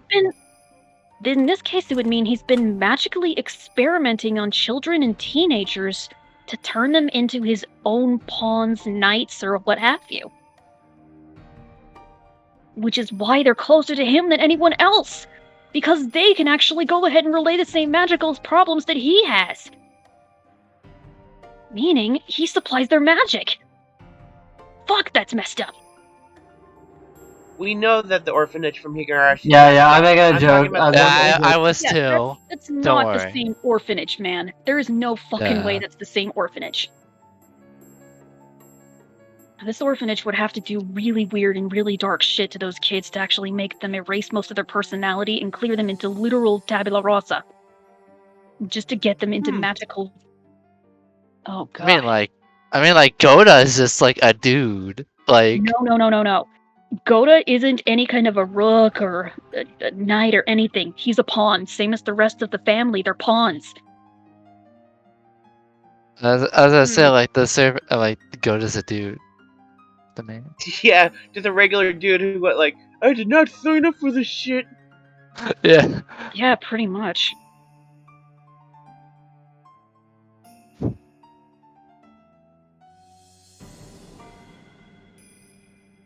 God, I think that's actually the most disturbing thing I've come across. Do That you have he's not anything? only Oh, here you go. because even his attitude whenever he was about to dictate his will to Shannon shows it. He viewed his kids at this point as nothing but pawns. He cared more about his own knights, rooks. Fuck. Makes me wonder if he has a queen. That's what I was about to ask. Oh, secret weapon. No. In chess, the queen holds just as much power, if not less, than the king. She was fearless and crazier than. I'm sorry. Continue. Also, the minor note, I was gonna make a red wedding joke whenever I was about to see blood in the church. Game of Thrones? Yeah, I know about the red wedding. I know it. Was Bone just playing the Reigns of Castamere there? No, I'm learning Senbon Zakura. Still. Yeah, it's not. That's a hard song to learn for Well, me. as I say, Put the guitar down. We're talking about visual novels. I'm listening. Now, Now, I was gonna say, like, do you have anything else? Because if you don't, I was gonna see if maybe the non-magic side has their points ready or not. 1 second. Alright. Alright, understandable. Hmm.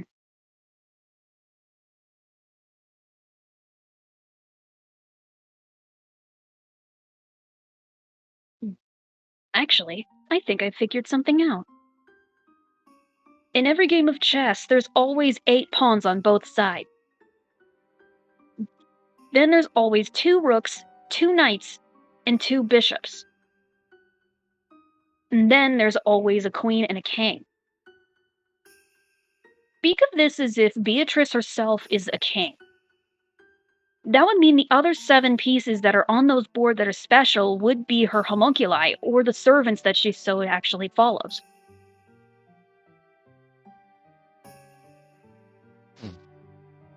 Am I losing everybody so far? No, I got it. No, you got it. All right. Feel free to interject. Feel free to interject at any time.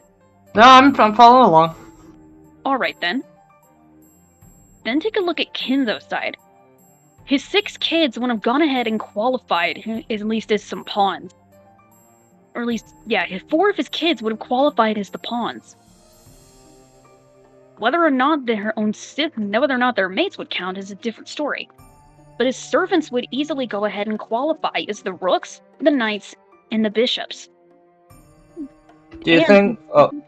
Which means only 7 of his servants would have the abilities necessary to go ahead and tackle Beatrice's own side. And that's, of course, if Kinzo assumes that he's his king on this board. Do you think Kinzo might be the queen, and that Battler's the king? I actually think that could just be a distinct possibility. Is it possible he's lesser? At least for right now. Kinzo's got his head shoved so far up his ass he can actually see his eyeballs. So interesting. What, interesting metaphor, or just... Believe me, I've actually got better ones. I can't exactly confirm it, but I feel like Kinzo is going to be dethroned. I don't know by who, and I don't know by what. But I know that he assumes he's a giant threat, but in reality, he's just a weak jackass.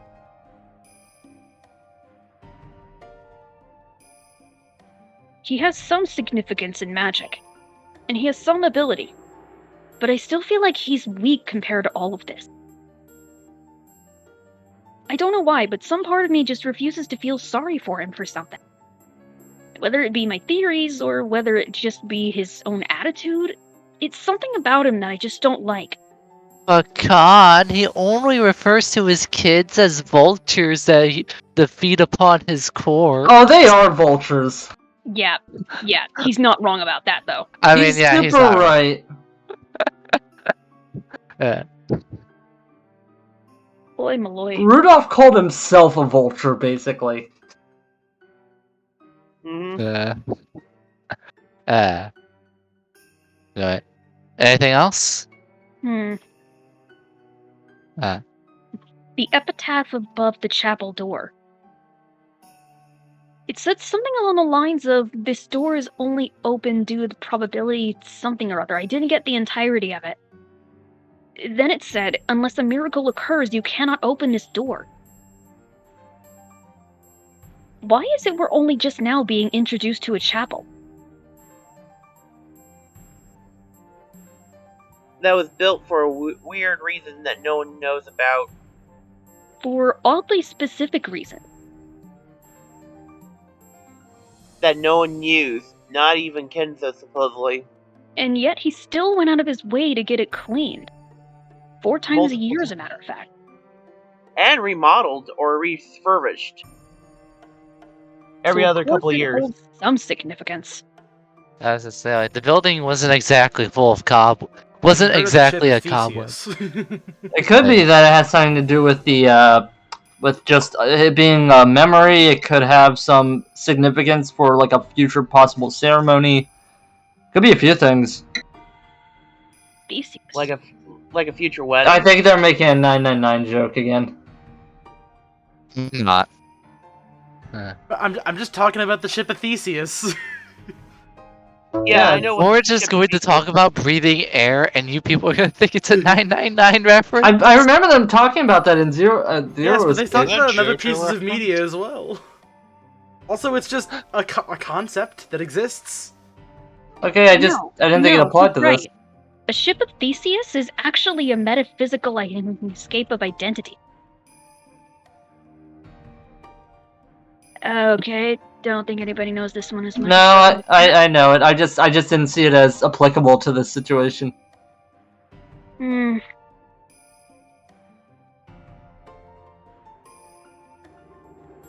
Still, that is something interesting to think on.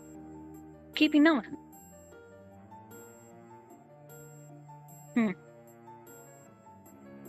One possibility they placed in was that he was waiting for a wedding that would never happen. What if it's a memento of a wedding that already did pass?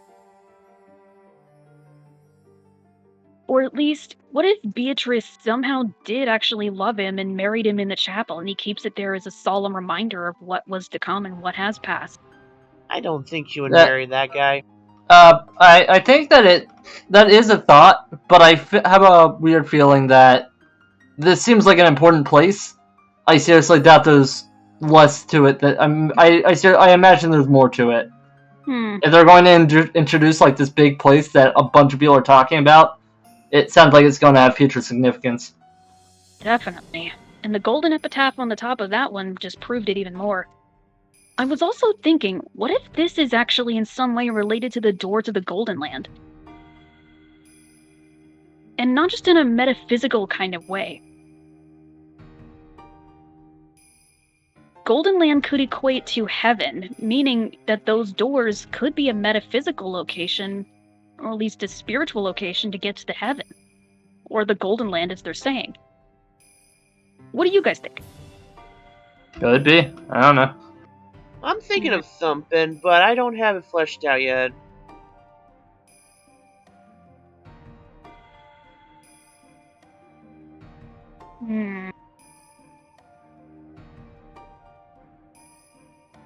There's also something that's really bugging me. What's been bothering you?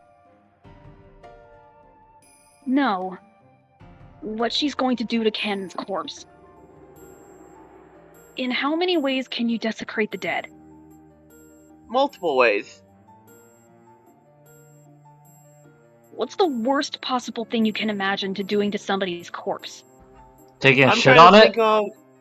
Yeah, No. I'm not thinking... Drive it around the city of Troy several times. Wicked at Bernie's? What? Okay, wow, that's something I never thought I'd Doing actually horrible things to it that I can't mention here. Like, I imagine, like, the idea would be to put it, like, in some disgusting fashion that would also humiliate the memory of the person. Bing, bing, bing. Got a winner. Yeah, I know what I was saying. Mm-hmm.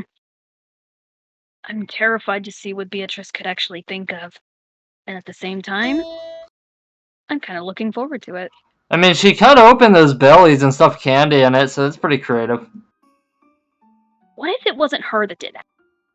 Oh yeah, it could be someone else. What if it was one of these 7, name? Steaks. Steaks. Thank you. What if it was one of these 7 steaks?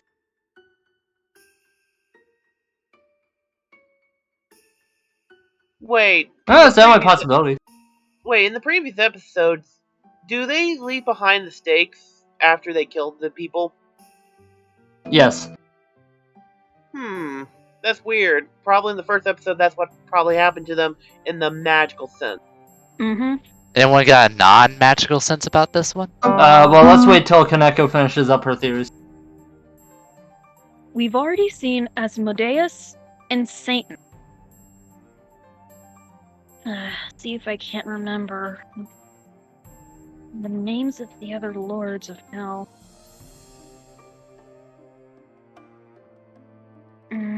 Beelzebub, Mammon, Belphegor, Leviathan. Fuck, I always forget the last one. Lucifer, that's it. That Lucifer one's gonna be fun to see. Yeah, we've already seen Asmodeus and Satan.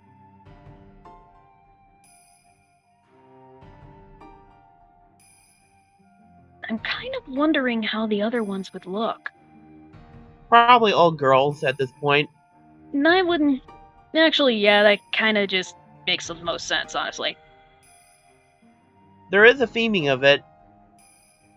Yeah, because each one of those is actually the same class of demon for that specific sin. Their claws are red. Sorry, Asmodeus is Asmodeus is for lust, and Satan is for wrath. Belphegor is sloth. Beelzebub's gluttony. Leviathan is envy. Mammon is greed, and Lucifer is pride. I'm gonna go ahead and bet some good money and say that these 6 were killed by possibly Mammon. Which one is Mammon again? Greed. Alright. Why is that? Oh, yeah. Why do you think they've been killed by greed?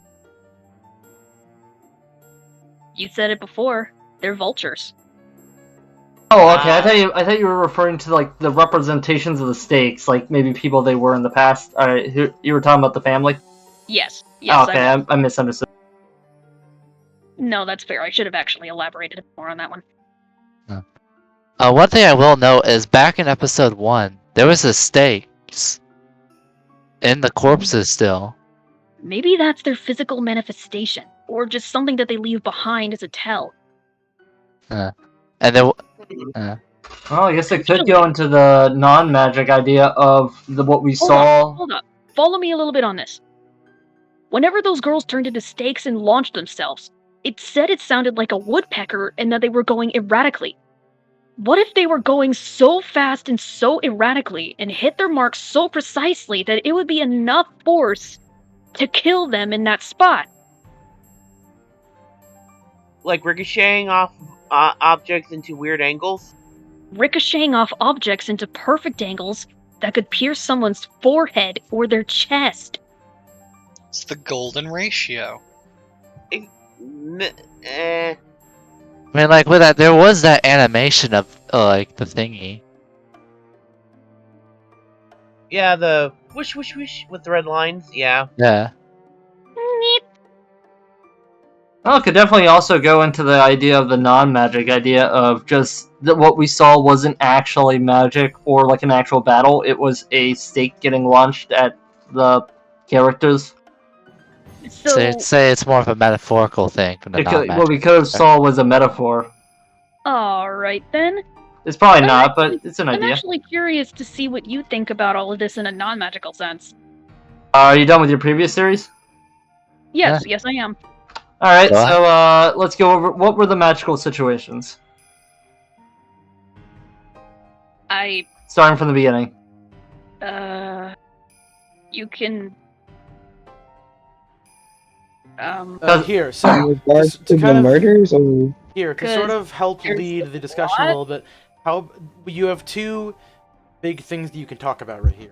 You have the chapel scene, and you have the murder of Cannon and Jessica. Those are the two big magical scenarios you can talk about. Alright, well, in regards to the key stuff, that stuff is kind of hard for me to follow, so I'm gonna probably just mainly ignore that. Regarding the goat men... thing, because that was already proven in the thing with Beatrice and Battler. Anyway, regarding the goat man and the energy swords, there's a possible... I can see. There's a few possibilities. Well, one, if you want to say what we saw what actually happened, you could say they were people in costumes. Like, the goat man was a costume. It's probably not. But hey, maybe. You could say that what we saw was a metaphor. It was unreliable, what we saw. We can't trust ourselves. I would like to know if Battler saw that. If it's a metaphor, then what does the goat man symbolize? Fuck if I know. I'm not that good at determining metaphor. I don't read poetry. I don't read biblical literature. So now, Bone, as a point of clarification, I'd like to ask: when you say "did Battler see that"? The Battler in the tea room, fighting with Beatrice.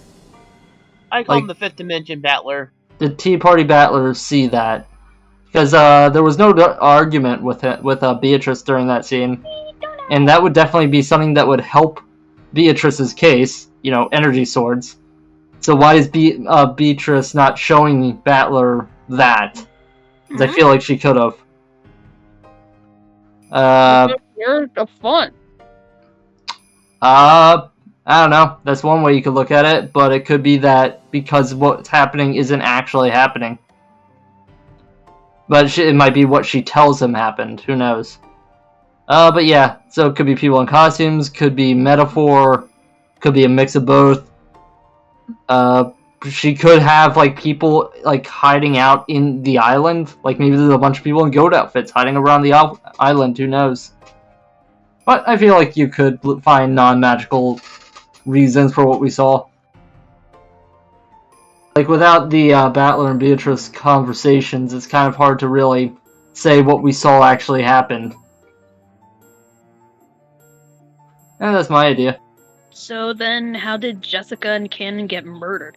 Shot with a stake, stabbed, could have been assaulted. But Cannon got tried to get hit in the back, and Jessica got stabbed in the back.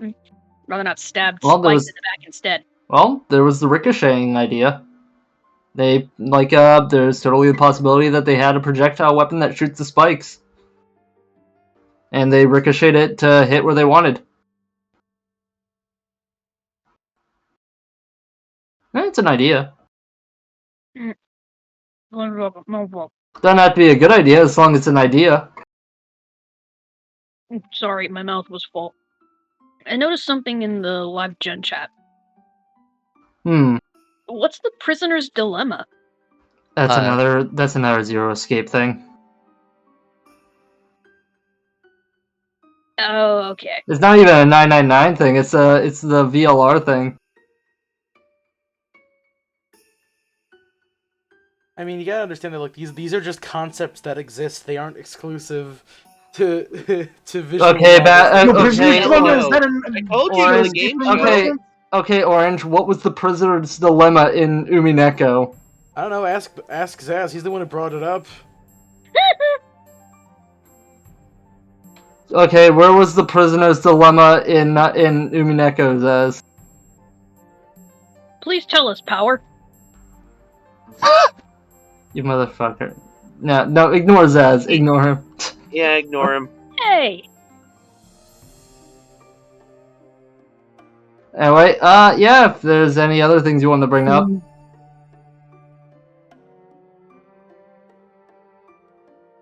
Like, I don't know how to explain away the energy sword other than they're tripping balls, but Like a gas leak? There was one thing else I wanted to mention. Yeah, they're all getting that type of poisoning that makes you see hallucinations. What? They should really get one of those detectors. Wait, what? What's that thing that? What's that type Carbon of monoxide? carbon? Yeah, they're all getting carbon monoxide poisoning. They did say the furnace were a little problematic. The real killer was Radon, the silent killer. Yeah, carbon monoxide was the real villain all along. They're all just falling to the floor, dying. I think the real killer was Raycon earbuds. Today's sponsor. Okay. No. Yeah, if we ever got a sponsor, I better see some of that money. The actual... Give me some money. The actual other thing I did want to discuss. What or how exactly did the 6 adults die? Were they killed and then posed and then sliced? Or were they actually forced to eat all of that candy and sweets and then drugged and then sliced up? Were there any noticeable markings besides the cutting of the belly? Actually, that is a good question. Will we find this out if we looked inside of that, like, glossary of characters? That's something I also noticed. Orange, we haven't looked at the characters and seen exactly how they've died or what they're up to or what's written on that grimoire. Well, just so you know, the grimoire isn't relevant. It's literally just explaining Japaneseisms that they use in the story. Also, no, I think the she translation we're using, it doesn't matter, but like the character I sheet. don't know why I keep calling Oh, okay, fair enough. Yeah, that she meant the character list, the one that shows them like I mean, grayed yeah, out. if we want to use the character thing, we can do that. We can do that next time. But keep in mind, they tell you exactly what it says in the explanation thing during the story. They just the flavor text is left out. So they don't really give you a true autopsy. Well, no, they give you exactly what the story tells you about their appearance. Sometimes they have little clues, though. Fair enough. Well, we'll get to that next time. Don't worry. What then again, that's all I had to say about this time. Okay. Also, Kinzo was a sick fuck. Makes you say that. I don't know. Could just be my theories or the fact that he ignored that his own kids died. I can't believe Kaneko hates the elderly. I mean, at the very least, he hates his kids. And honestly, I don't blame him. Yeah, fuck them kids. Yeah. Yeah, but it was his job to help raise his kids, so Fair who enough. the hell made them that Fair way? enough. Boom. Again, Kenzo's like, Genji, why didn't you raise my children better? I really want to see SDB's take on this. Why did you raise my children for me? I really want to see. And then his wife Apologies, master, you kept in the matter, slapping so like, I did nothing either. I really want to see SDB's take on this because he's going the hard line. Absolutely no magic was involved in this. Where is SDB, anyways? He's probably been busy. He's just doing work. Busy with work. He's a man. Hmm. Working on man. Well, I hope he sees this then. I think he's been watching the VODs. I will say the mixture of the VODs and the fact that Umi Notes has stuff written down, he should have more than enough information to come up with a theory of his own. There are well-documented notes and such that are available for him to enjoy. Which, as soon as we do finish Umineko and everybody does get the chance to read these notes, I may have to detail and arbitrarily go through them again. Because, wow, I have really extensive notes that even I can't remember half the time. Well, you know. You never Nah. know. Still, that's all I had to talk about. The only thing I would question is, how come George and Shen never got, killed in the second sacrifice? I think... We didn't need to. I think the simplest answer for that is Beatrice has something else worse in mind. Well, I mean, like, I don't think it's too much to say that Beatrice said the second Twilight requires, like, those for two to be close together, to be ripped apart. So, like, I don't think it's necessarily, like... Because, like, if you think about it, those could apply to almost every single parent, essentially. Exactly. because like maybe Wait, maybe like no, the that parents was the aren't other thing I necessarily noticed. emotionally close to each other, but they're married. That's close. Sorry, that was the other thing I noticed. Or at least something I've noticed at this point. Why is it whenever all the adults die, there's always one female who's left that's a mother who's systematically flawed as a character? I think they're all systematically flawed. Still has the need for improvement. Last time it was Natsuhi, and we saw her go from what you can consider meek into quite literally badass bitch toting a gun. I mean, I think they're all systematically flawed. Like, I think it's just a coincidence that it happens to be 2 women at this point. Also, there are 3 dads and 4 moms, so obviously by process of elimination. I'm having a brain blast moment. What if the woman or the other person that's left behind from the 6 sacrifices, that 7th person, becomes the queen? What do you mean by this? I mean, what if they somehow gain position of the queen on what could possibly be Kinzo's games side of the game board? I cannot talk today. Yeah, I don't know about that. It's just a dumb thought that popped into my head. Yeah, but it could be something. It's just a game theory. Hello, Internet. Welcome to Game Theory. I just find it interesting that so far the 2 women that are left behind from those other ones, Natsuhi and Rosa, are actually the ones that are more apt. Denton? You're a goddamn genius. Is he? I just listed, like, it's simple maths. Like, there's 4 moms no. and 3 dads. No, I have a feeling, a really strong fucking feeling, that the adult women that are left behind from the adults would be the mothers. 4 moms, 4 chapters. We've already seen Natsuhi take the mantle of the mother who actually helps. This time we're seeing Rosa. Which means next time or the 3rd chapter, or for the 4th episode, Rondo, I'll just call them Rondos, we'd see Kyrie and Ava. I mean, Kyrie doesn't really have much to really fix about herself. What if it's an act, though? I mean, I feel like Rudolph. I mean, I feel like Kraus would probably be a better suit to have like his own story, or like just wait. What were the 3 dads? It was Kraus, Rudolph, and Hideyoshi. Yeah, I feel like Kraus might be a main character in one of those situations, assuming that Rudolph, this is. however, did say beforehand he felt like he was going to be killed, and for some reason, it doesn't make sense that a man would take a position like this. What's that? We have a strong female character on one side who's already calling the shots and effectively going against a male figure stereotype. It would only make sense for the other side to have a strong female to act as a queen. No shit. Huh? They don't possess any magic, but they're there as a queen figure. That's the biz! So it's always if a the theory different is queen! So if your theory is correct, by the 3rd Rondo, it would be another different female mom in the surviving role. I mean, at the same time, like Natsui didn't really do much. Like after like everybody else died. I mean, she flipped off Beatrice with her gun, but outside of that, she didn't really do that. Yeah, but queens traditionally only gain or use and assert their power after or during the king's absence. Ouch. Okay, I mean, I just don't see like what so far Natsui did that was like of.